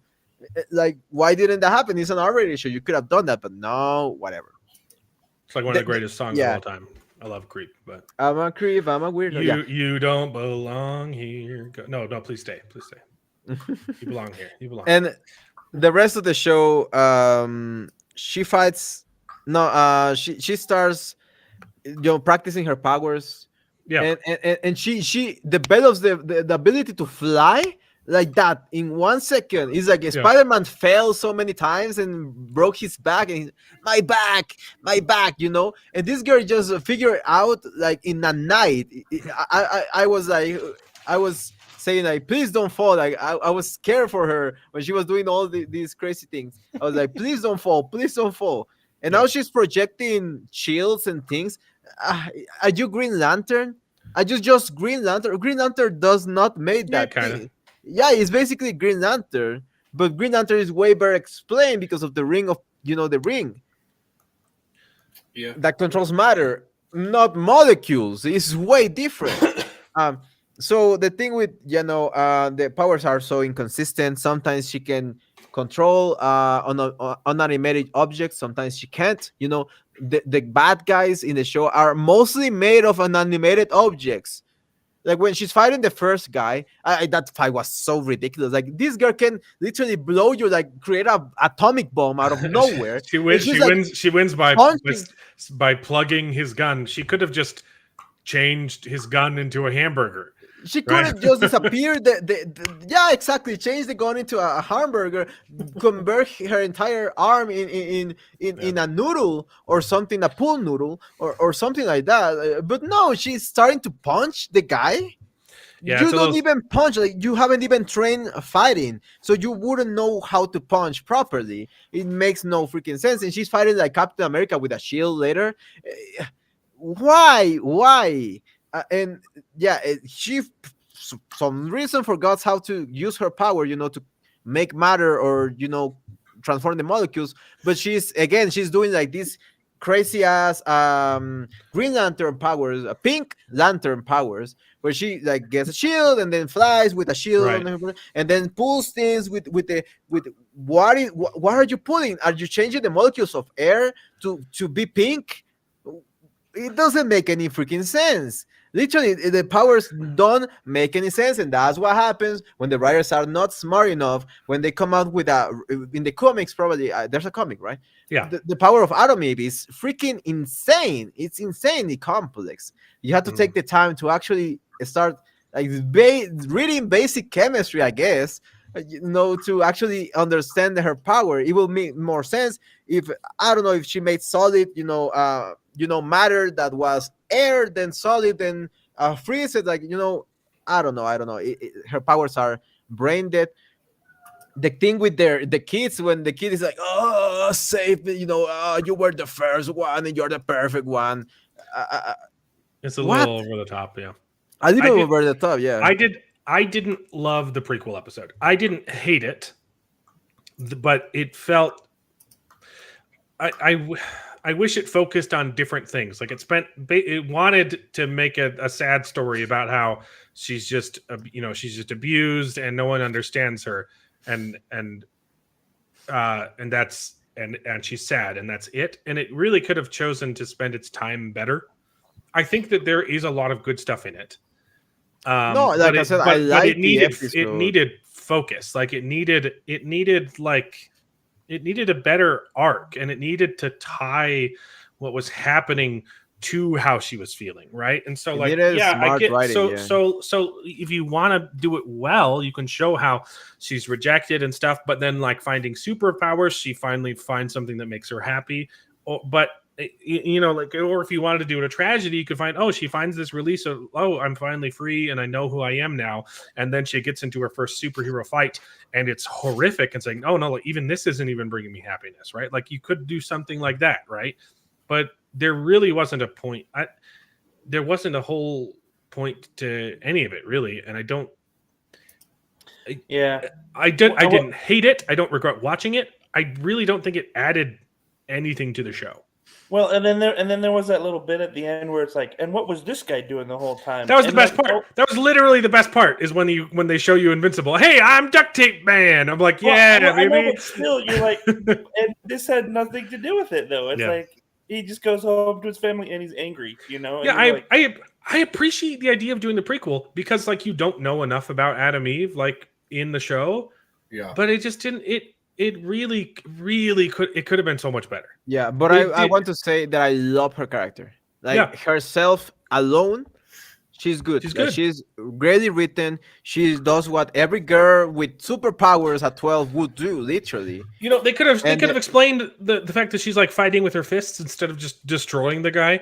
They could have Mhm. explained that by like her mental psyche, right? She's using this as an escape and she just wants to have fun, or she's a girl, she doesn't know what she's doing and she's limited by her imagination. And then Mhm. she slowly realizes that she's more powerful, you know, and she can do the crazy things instead of just fighting. She's like, oh wait, this is stupid. Why am I fighting with my fists when I can do these crazy things, right? There could Exactly. have been an arc there, and there just wasn't. Yeah, and like I said, I like the episode. I get angry, the angry Mexa, because I'm sorry. the Imagine being able to rearrange molecules and not making everything penis shaped. Oh my gosh. oh my god. Okay.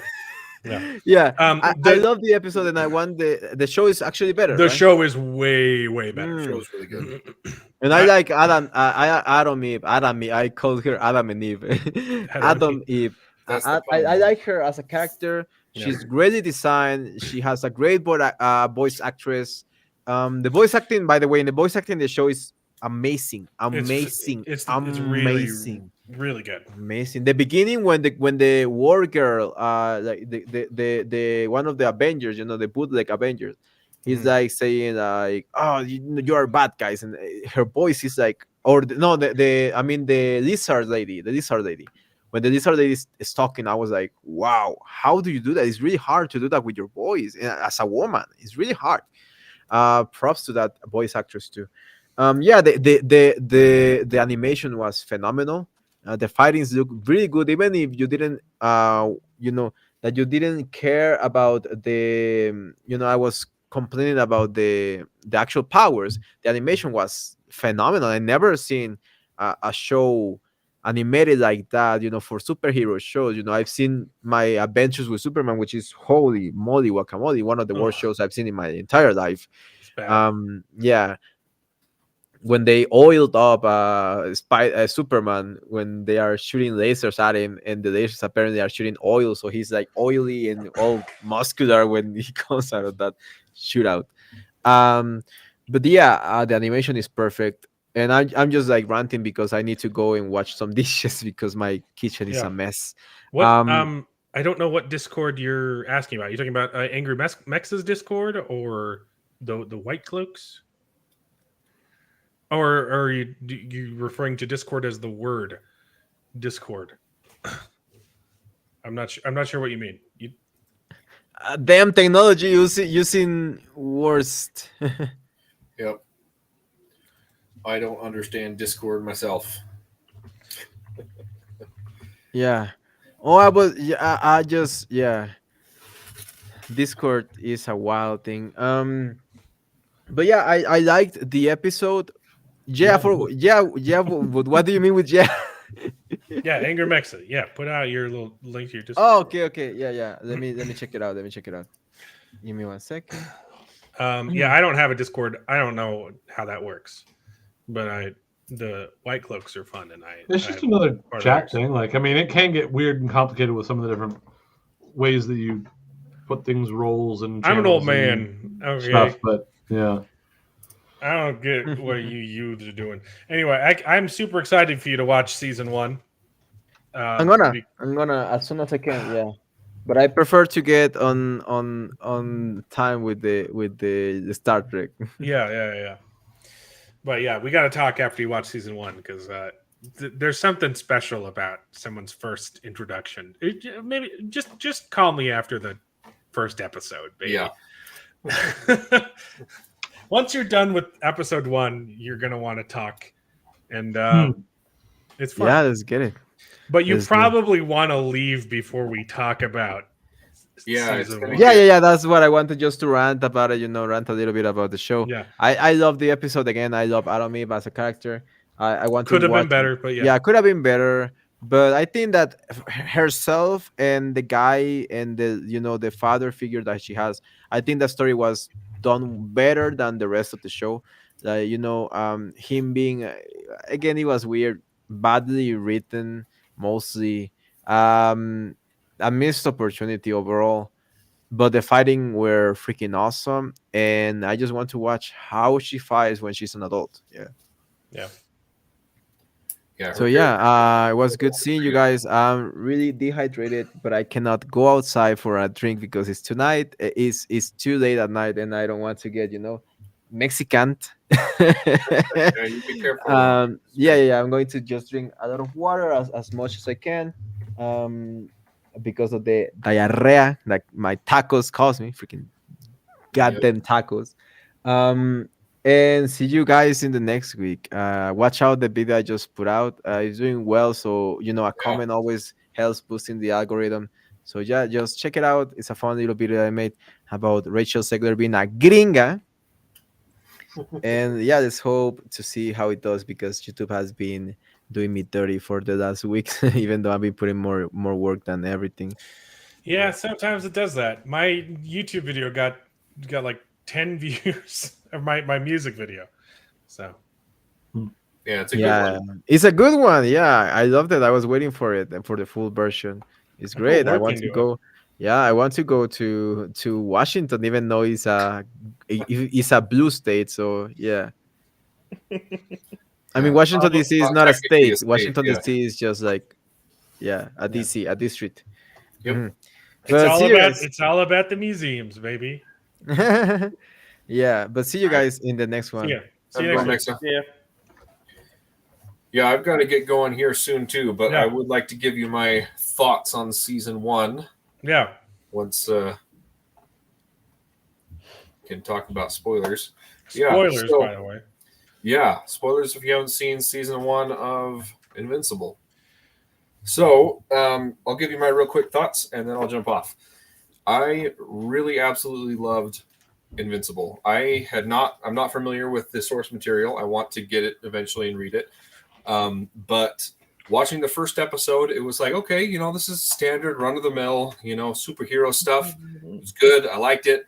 And then the end of the first episode, holy crap, he just goes ham on these people from this other world, and it just comes out of nowhere, and you're like, okay, I did not expect that. This is a different kind of superhero show than I thought it was going to be. Yeah. And from there, it's wonderful, and it's heart-wrenching, and it's amazing, and it's awful, and it's great. I love it. I really like the relationship between Invincible and Omni-Man, and that weird trying to figure out their motivations and where their heart really lies and what they intend on doing. It's intriguing. I love it.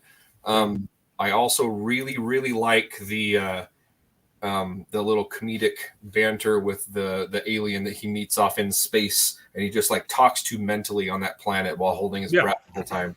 I believe that alien voiced by Seth Rogen, I think. Yeah, I hate Seth Rogen, and it's a good role. It's a good role. It was really, really fun, and it helped to break up some of the very heavy topics in this series. But it does humor really, really well. There are some times you're just like you would think that it would be incongruent or incongruous with like the ultra violence in the show, right? But it handles it. It's balanced. It's very good. Yeah, and I thought the progression with it doesn't like pull you out of the universe when they pull jokes like that. Some of them it's just genuinely funny. Absolutely. And another thing I liked is how they revealed slowly, what's going on with Omni-Man, because they don't give his motivations for doing anything that he's doing, and you want to give him the benefit of the doubt, like maybe he has a good reason to do this, maybe he's protecting his family, and it's just the more it's revealed, he is, but wow, this is crazy, and like what do you do against something like that? I just thought that was amazing. And then when he went up against their version of the Avengers, I forgot what they were called. That was really cool. So the only thing I didn't really like about the series, we've already talked about in previous streams, it was really annoying how his girlfriend was. It's not wacky. No, the humor is not wacky. The humor is clever. It's very yes. Yeah. Absolutely. The humor helps to kind of like break the tension. Mhm. Yeah. No, the humor is very much like we're superheroes. That's weird, right? You know, that type of stuff. Yeah. It's it's not ham-fisted, it's not wacky, ridiculous. And It's Amber very down-to-earth humor. sucks. Yes, his girlfriend is really, really awful. The whole time I was like, what do you see in this woman? It's awful. Anyways, that's about it. Look, Gotta go. here's the thing.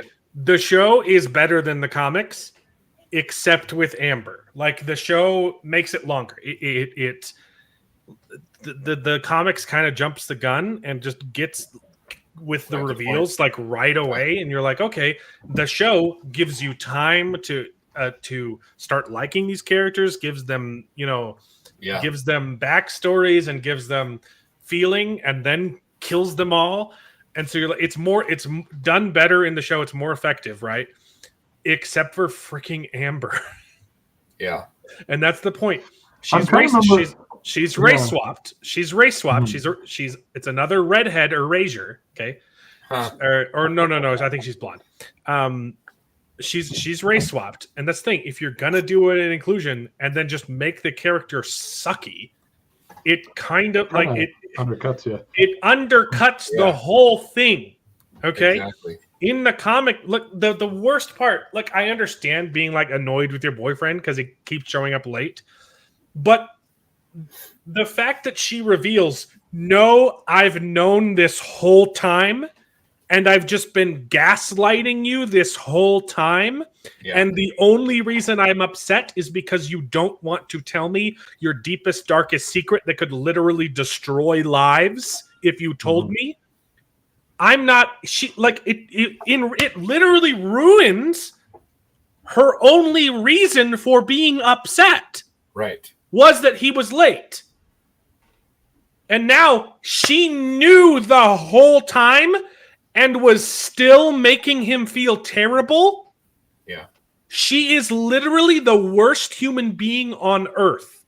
And in the comic books, when he tells her his secret, she breaks down. She's like, I understand everything now. It makes so much sense. Mm-hmm. And they kiss and make up. That's how it should happen, right?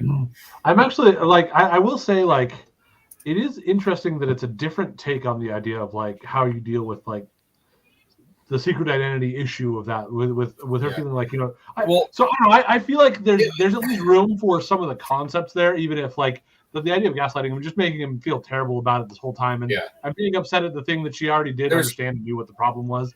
She is a horrible human being. But I do actually appreciate recognizing the idea that like, look, it sucks that you don't trust me, and that's honestly something that like, regardless of the fact that you're doing great stuff, and I understand why you were late, you didn't trust me, and so I obviously don't feel like this is going to be a good relationship.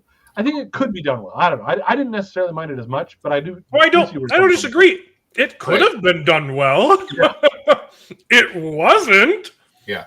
No, I understand being upset that you didn't share with the person your secret, right? But there's the way that she does it and manipulates him and knew the whole time. Horrible. It just comes across like she is the worst person, manipulates him, doesn't care about him at all. Yeah, I figured it out. And how would she have known? Exactly. Yeah. Although there's also a I gotta go, guys. Of like how hidden secret identities are, because sometimes they're not. But yeah. See you, David. Bye. Oh. I hate everything about her, and the fact that they get back together at the end. I'm like, oh my gosh. Like she's hardly in the comics, right? They break up and they don't get back together, and they're going to keep her around for season 2. It makes me think season 2 is not going to be great. But man, the ending freaking makes me cry every time. Yeah, it's because that's what I'm trying to remember is exactly how that goes, because I'm curious about where they're going to go with that. Not anywhere good. Yeah. They can't end up together anyway, so why are they prolonging it?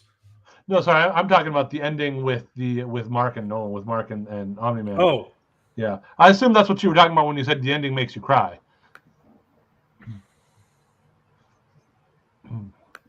But yeah, so the ending, that's why I'm the ending. Oh, that when he's just beating the crap out of his totally son, yeah. and knocks his teeth out, and then remembers the time when he was a kid and missing his front 2 teeth.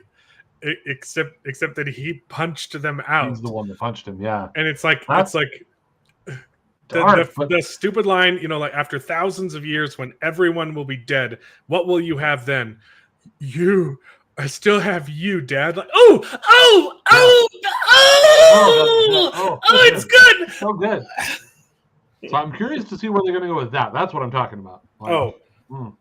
Yeah, no. Because I don't know if you can actually redeem Nolan and Omni-Man from that. Yeah, but that's kind of the direction it looks like they might do. But I don't know because that's. I know a little bit. I know a little bit of what happens in the comics, but I've also tried to stay away from it because I don't want. Yeah, all the. I just want to kind of experience it, Try, and his whole intention having been from the get-go to come in and invade.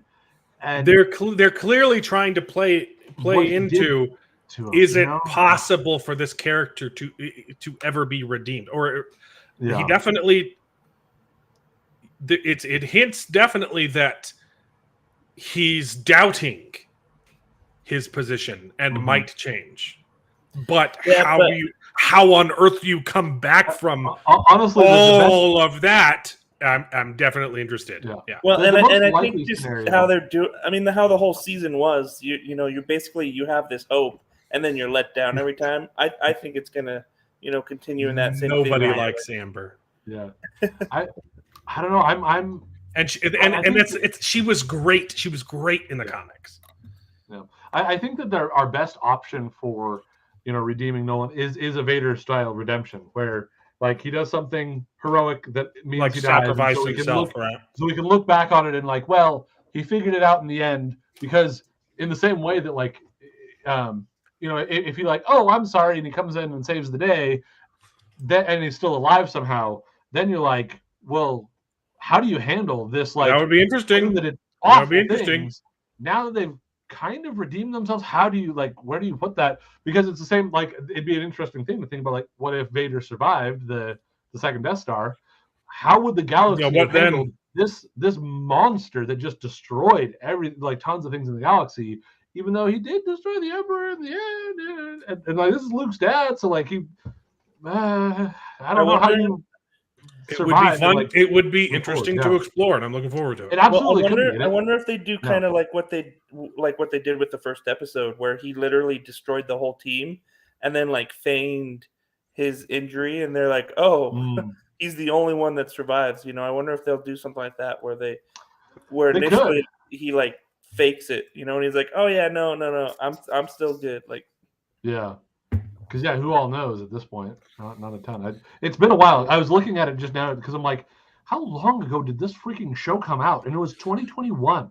Yeah. More than 2 years ago, March and April of 2021. Over 2 years. It has been forever. And I watched it shortly after it came out. And on social media, they've said, don't worry, it's not going to take this long to get season 3 out. That's the thing. There's a lot of these shows that sometimes take forever to come out, and they're short, compared to what you had with the 22 episode seasons of some old TV shows. There's 10 episodes, and it takes you 3 years to come up with each season. It's it honestly makes it hard to stick to a lot of these ones. I'm actually kind of curious. It'll depend probably a lot on their marketing, but I'm really curious to see how well this does, because it's been so long. We were watching this during the pandemic. Everyone was stuck at home, and now everyone's back to life and whatever. And so are people going to come back to it? But people have forgotten about it. They've moved on. Oh, nah. People are coming back to this, baby. I've heard no one talk about it in a long time until you guys were bringing it up for the show here. I'm so excited for it. Yeah. Well, I think once they see that it's out again, they'll I think there's a chance. And honestly, a lot of it will depend on how good it is, and therefore the word of mouth. So, if we watch it, we start noising it about, our friends will catch up on it or whatever that we've talked to us about it already. So, I don't know. The one other criticism that I'll give to it, and it's not the sort of thing that really bothers me too much, although I have a buddy who this was his main criticism of it, was the animation was not particularly stellar. It wasn't like the things were drawn poorly, but like the one that stands out to me was when in the first episode, I think it was the first episode, Mark the Invincible himself, like he's throwing up, and like the way that they do that was just very like cheap animation style of it. And I so like that's the biggest criticism I can give to it is the animation style is nothing special. Well, You know? to be honest, I didn't feel that way when I first watched it, but when I watched this prequel, I kind of had this feeling like I was watching a Saturday morning cartoon, and I was like, Yeah, it's like those okay, old Hanna-Barbera. feels like, I don't know if it was just the prequel or not, because I And don't it's not remember the- feeling that when I watched the Yeah. actual first season, but I was like, And it's not the end of the feels a world little because the bit storytelling more is good enough to totally overcome that. But like watching Yeah. a Batman Forever sort of, Yeah. or something like that, and I was like, I finally did watch all of those ones. That was fun to watch through those, prepping for the Flash, because I hadn't seen honestly any of the old Batmans. I like the earliest ones I'd seen had been the Batman Begins, the Christopher Nolan ones. But that was a lot of fun to watch those. Michael Keaton's freaking awesome. yeah. So I agree with that comment, though. I think that at least this time when I watched it, I felt a little bit more like, okay, like the animation wasn't like amazing, but maybe that's just because it's the prequel and it was meant to feel like more childish. I don't know. And again, the small criticism to just to then like spin it around to say the storytelling is more than enough to overcome that. It's not bad. It's definitely simple. They very simple. Yeah.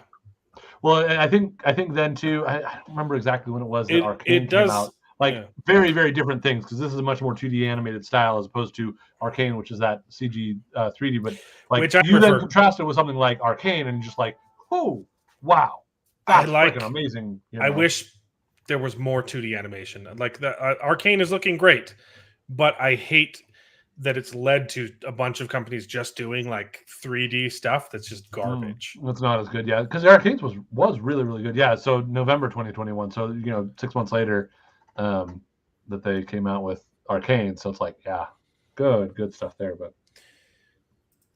can we? I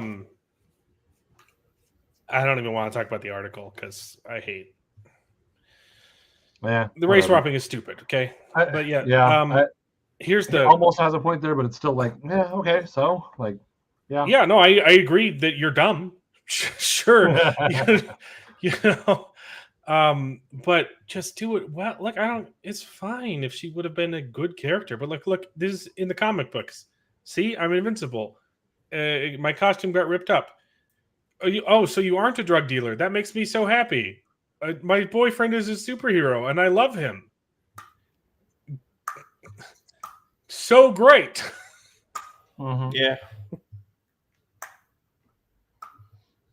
She's relieved that her suspicions about his bad boyfriend behavior aren't true. Amber sucks in the show. Also, she's not. I rewatched the whole season just a couple days ago. She's also like mean to other people. Not just him. She's a bad person. She's like manipulative and rude to everyone else on the show. I hate her character. Yeah, that's really sad. I have a couple of bad takes if we want to do them, or we can just. I'm tired. I'm fine either way. I mean, some of it's just. We've definitely lost a lot of the crowd already, haven't we? Yeah, I'm tired. I think I want to save some of these bad takes for next week because some of them are like so good, but I just like I'm out of energy. I'm exhausted, and some people might respond to this a little bit better with some more energy. No, I can't. Mex has got to be here for this one. I'm looking through them, seeing if there's anything I can share. Here. So we don't have to bring Good Omens up again. Good Omens Terry Pratchett would have been 100% open to diversity changes, says someone who claims he knew Terry Pratchett. No, he wouldn't have. You know why? Because he didn't write the characters as gay. If He would have if he wanted them to be gay, and he didn't. Well, I'd even like, so you come out to the idea of like, he might would have been fine with diversity changes that didn't cause any change to the story, or that like as long as they're done well, like we were talking about, like with the Amber race swap, it was like if you'd actually made her the same character but just happened to be like, then it would have been awesome because we wouldn't have cared. But Or you like also make her terrible and it's a really bad idea, or Or you that, do it and you know, it makes no sense. I like the quadriplegic angel character. Look, I have no problems with you wanting to include, those kind of people in shows, but don't make her an angel. It makes no sense. Figure out some other way to include her in the story, right? Like it's just so stupid. Nothing against the actress. It's just it doesn't make sense. And when you have to jump through so many hoops, you know that they cast her as an angel on purpose, as a point to be like, oh, it's okay. Perfection is like whatever, like you want it to be, man. It's like it's just so freaking stupid. It's so transparent, and it's just boring. It's so tiring. I'm tired of it. And this article pissed me off. Why the confirmation of them being gay lovers hits different than other romances. And the reason is because we wanted it really badly.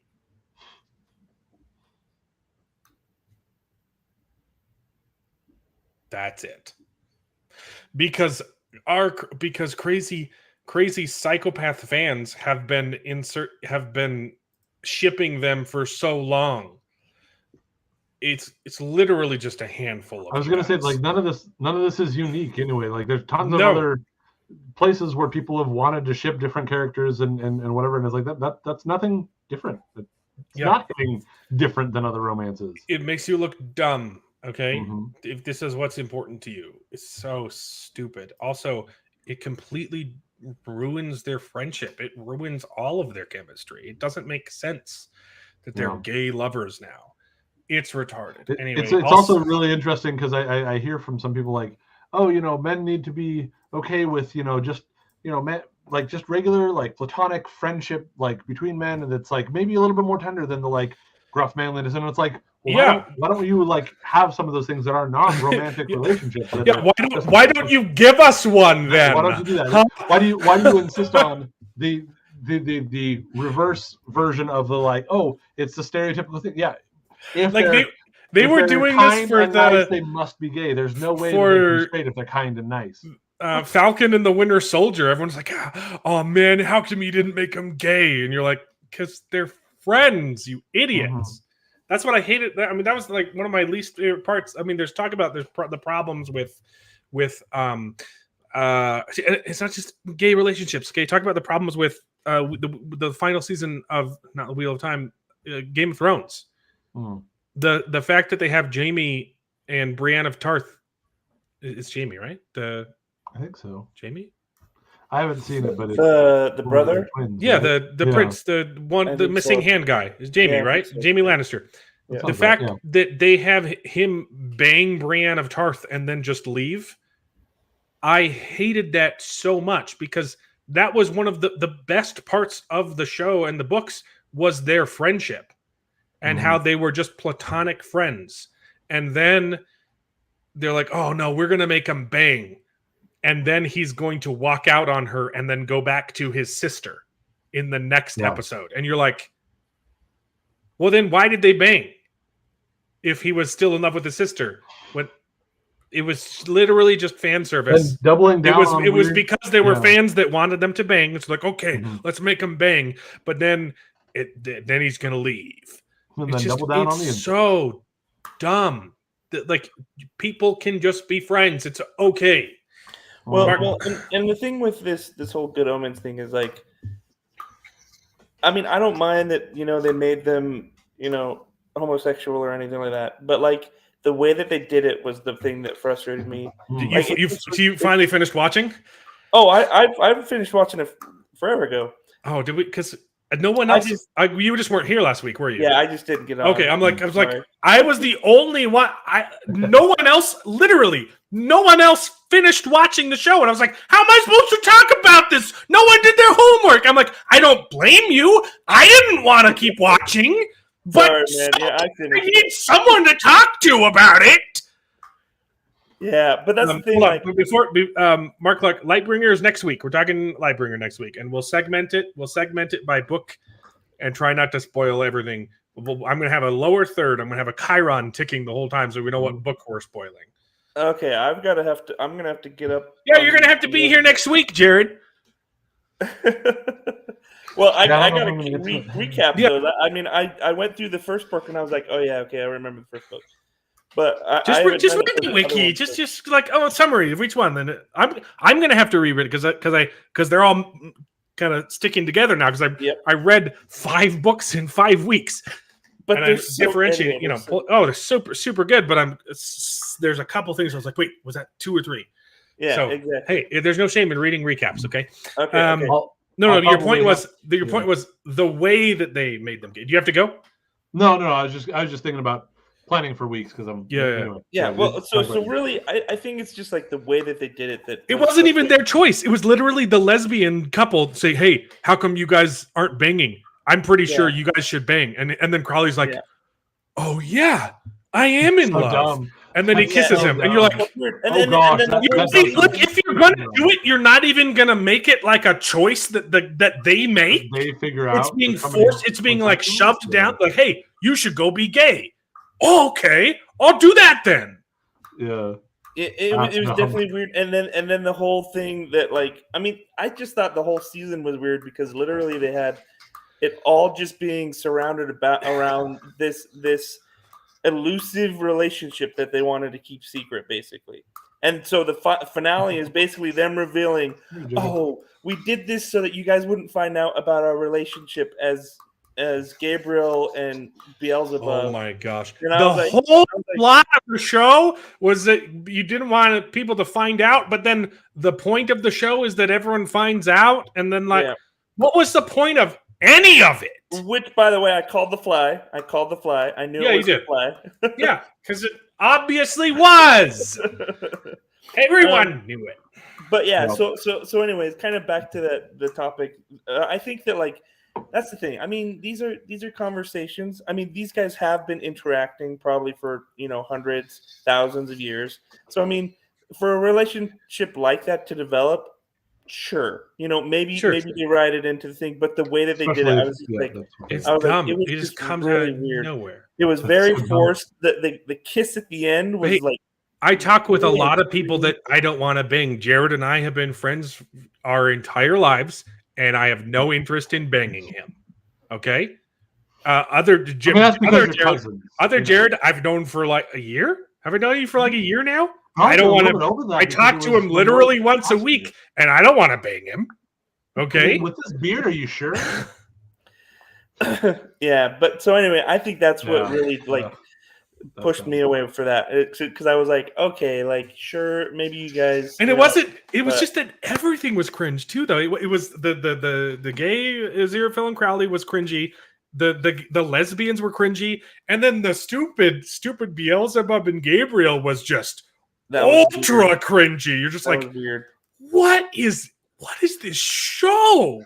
It was everything about it was just dumb and weird and uncomfortable and cringy. And the climax of the show was Aziraphale doing a Pride and Prejudice ball to get 2 lesbians to bang. Yeah, I mean, it was weird. I mean, and Good Omens is obviously known for being weird and it's quirky, but it makes sense. Yeah, and it had a direction, and I feel like that was definitely the downfall with this last season, is that literally the whole direction was just okay. Gabriel and Beelzebub they fell in love, and I don't even know if that felt like it was thrown in at the very end, like I'm not even sure if that was the intention, if they if that was like a reshoot, because it doesn't have anything to do with the rest of the season, and you're like, It's just tossed in at the end. I don't know. I honestly don't know what they're doing. Yeah, it definitely wasn't their best. It definitely was not their best. And the fact that they had direction from Terry Pratchett, one of the greatest authors of all freaking time, and Neil Gaiman pissed all over it. Yeah. I mean, and decided to do this instead pisses me off. Here's the thing. Terry Pratchett literally wrote a whole book on going back to mail instead of using electronics to like send email and stuff, right? Like he literally wrote this hilarious book about what that would look like if we went back to using mail. And I cannot believe that this would have been anything like what he would have wanted, for sure. No. It just was it was pointless. It was very pointless, in my opinion. No, but he would have been okay with what they did to probably his most prolific work of all time. It's one of my favorites. It's his magnum opus, and Neil Gaiman's name is just attached to it.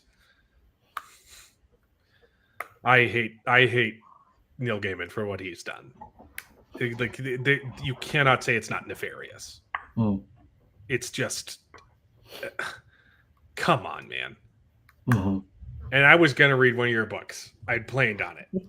I think I read one or two of his books, and they weren't bad, but like it's not this. It's definitely not the same as anything Terry Pratchett does. He's gone kind of nuts on Twitter, like really? Like Trump derangement syndrome, like made him crazy. Oh no! Like he's fallen off a cliff, off the deep end. True. It's almost as bad as like Mark Hamill's tweets. Ooh. So, anyway, I'm going to save the rest of these bad takes for next week. When one thing I was just thinking that I want to toss out there, we'll open with bad takes, and then we'll talk Lightbringer. Good idea. Yeah. One thing I wanted to bring up that I watched a couple weeks ago was the Haunted Mansion. Oh yeah. I'm curious about the Haunted Mansion. Not enough to watch it because I hate Disney. But I'm curious what you thought of the Haunted Mansion, because the trailers didn't look horrible. Yeah, I mean, all things considered, it's another Haunted Mansion-y type of movie. They have.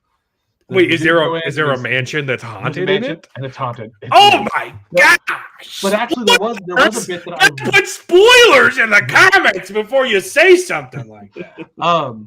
But there was actually a bit, like, one of the themes that I saw in the movie that I really, really liked is the main character that's played by Lakeith Stanfield or whatever.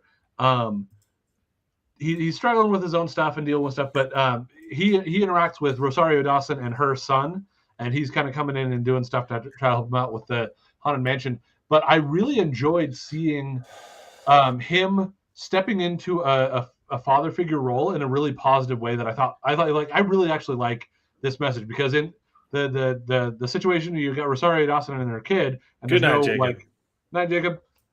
There's no dad involved, and you get there's some stuff that plays around with that, but like Lakeith Stanfield, the way that he stands in, I really, really liked that. They didn't even really lean too hard on an idea of Lakeith and Rosario having a romance. Like there was a hint of it at the end, but it was just like him being a positive, good, male father figure in this kid's life that was missing that to some degree. And I thought it was a really sweet little message that was in that movie. Like amongst all the rest of it, that's just like, oh, hauntedness and we gotta cast a spell and it was fine. I didn't have a problem with most of the rest of it, but I really liked that. I wanted to bring that out to point out that there was something really good that I liked from that. So, but that's the main thing that I wanted to say with that. TMNT was also fine. I didn't mind it. It's enjoyable. But I have no interest in watching that one. Yeah. No. I meant to bring Mark was talking about that. Mark, I'm very excited that you're finally reading a book in order, and we will make sure to spoil it out of order just for you. Just for next week. That being said, and I know you're going to get out of here, but I'm also excited to get out of here because I am literally 50 pages away from the end of Warbreaker with my wife. I've been reading it to her, and so we just got the spoiler alerts. By the way, we just got the reveals of how Vasher kills Dent, and how Light Song saves the god, like heals the God King. So like, whew. And I'm like, I gotta one of my go favorite because books. of the podcast. But it's so good.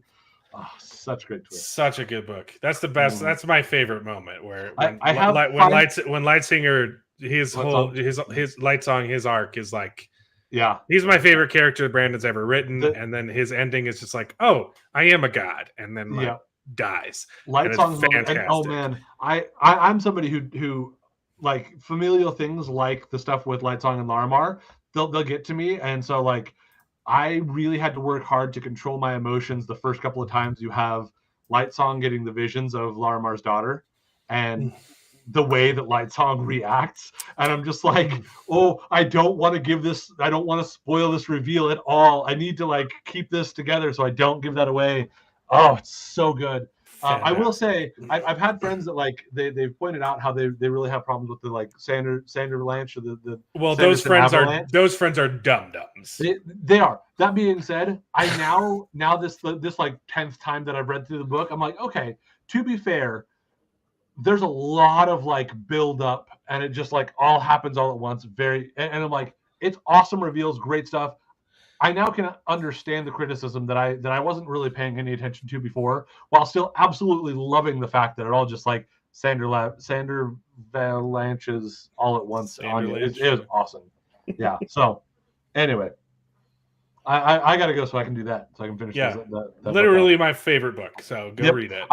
I'm literally. I was so stoked. I'm like I'm asking for the leatherbound as like my birthday present for me is the leatherbound version of that. Have you seen the artwork in that? Check out on his website the artwork inside of the leatherbound. It'll make me want to buy it though, is the thing. Yeah. So. And I don't read physical books anymore. I can't. Okay, I'm buying it. I'm buying the physical book because I want to have the physical book, but I'm buying the leatherbound, but then I also, after deciding I need to buy the leatherbound, went and bought this so that I have a copy to read physically and mess with and like get it torn up and whatever. I don't know. I can't go back. This nice, pretty, beautiful leatherbound on my. I love having physical books, but I don't read them anymore. I don't have time. I've got too many things to do, and if I listening to an audiobook on double the speed, I can just get awesome. I can get more reading done, and I can get more things done. I'm like, I'm never going to read a book again.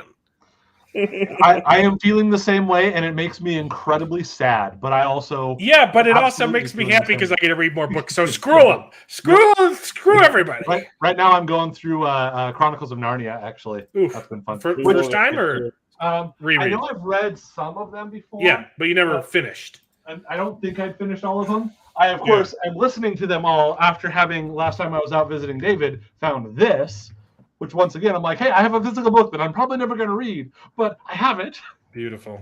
Because I love them. It's good. I love the Chronicles of Narnia, and I can't wait to not watch Greta Gerwig's interpretation. I'm curious about why that's something that she wants to focus on. I don't know. I don't know why you would want to do that. Again, like why do you want to inject yourselves in places that you hate? Why do you want to write comic books when you hate comic books? Why do you want to write for a TV show called The Witcher when you hate The Witcher stuff? When you hate the source material, why? Anyway, we're wrapping this up, and I do a really good job of keeping us from actually ending. So, okay. So real quick, which Lightbringers are we talking about? All of them. All of them. You finished it already? Then I'm 20% of the way through the last book, the third. Okay. I probably won't get around to it, but another thing that I can talk about next week is I am planning on watching Blue Beetle. I'll let you know what I think about that. I am 22%. You can't see that. The last book's a good one. The last book is a really good one. Anyway, we'll talk about that next week. It's real good. I was way ahead. Like I basically finished book 4 like last week, like at the beginning of the week, and I was like, oh, I've got so much time, and then I had a bunch of things come up, and so I fell behind a little bit, but I will definitely finish by then. I'm out of here, guys. We'll see ya. Okay. see you guys next week, and that's the way the cookie crumbles, everybody. So bye, and thanks for tuning in. Thanks and bye. So long, and thanks for all the fish. And now it is time to say goodbye. We had a great conversation. It's been fun. But all good things must come to an end, and the goodest ending I can think of is Right now, this moment, this night. So I guess we just say goodbye. So, goodbye. Toodaloo. Au revoir. Auf Wiedersehen. Ciao. Ding dao day. But come back next week for more outrageous bloopers. this is the end. Well, there's only one thing left to do. I'm gonna go home and sleep with my wife.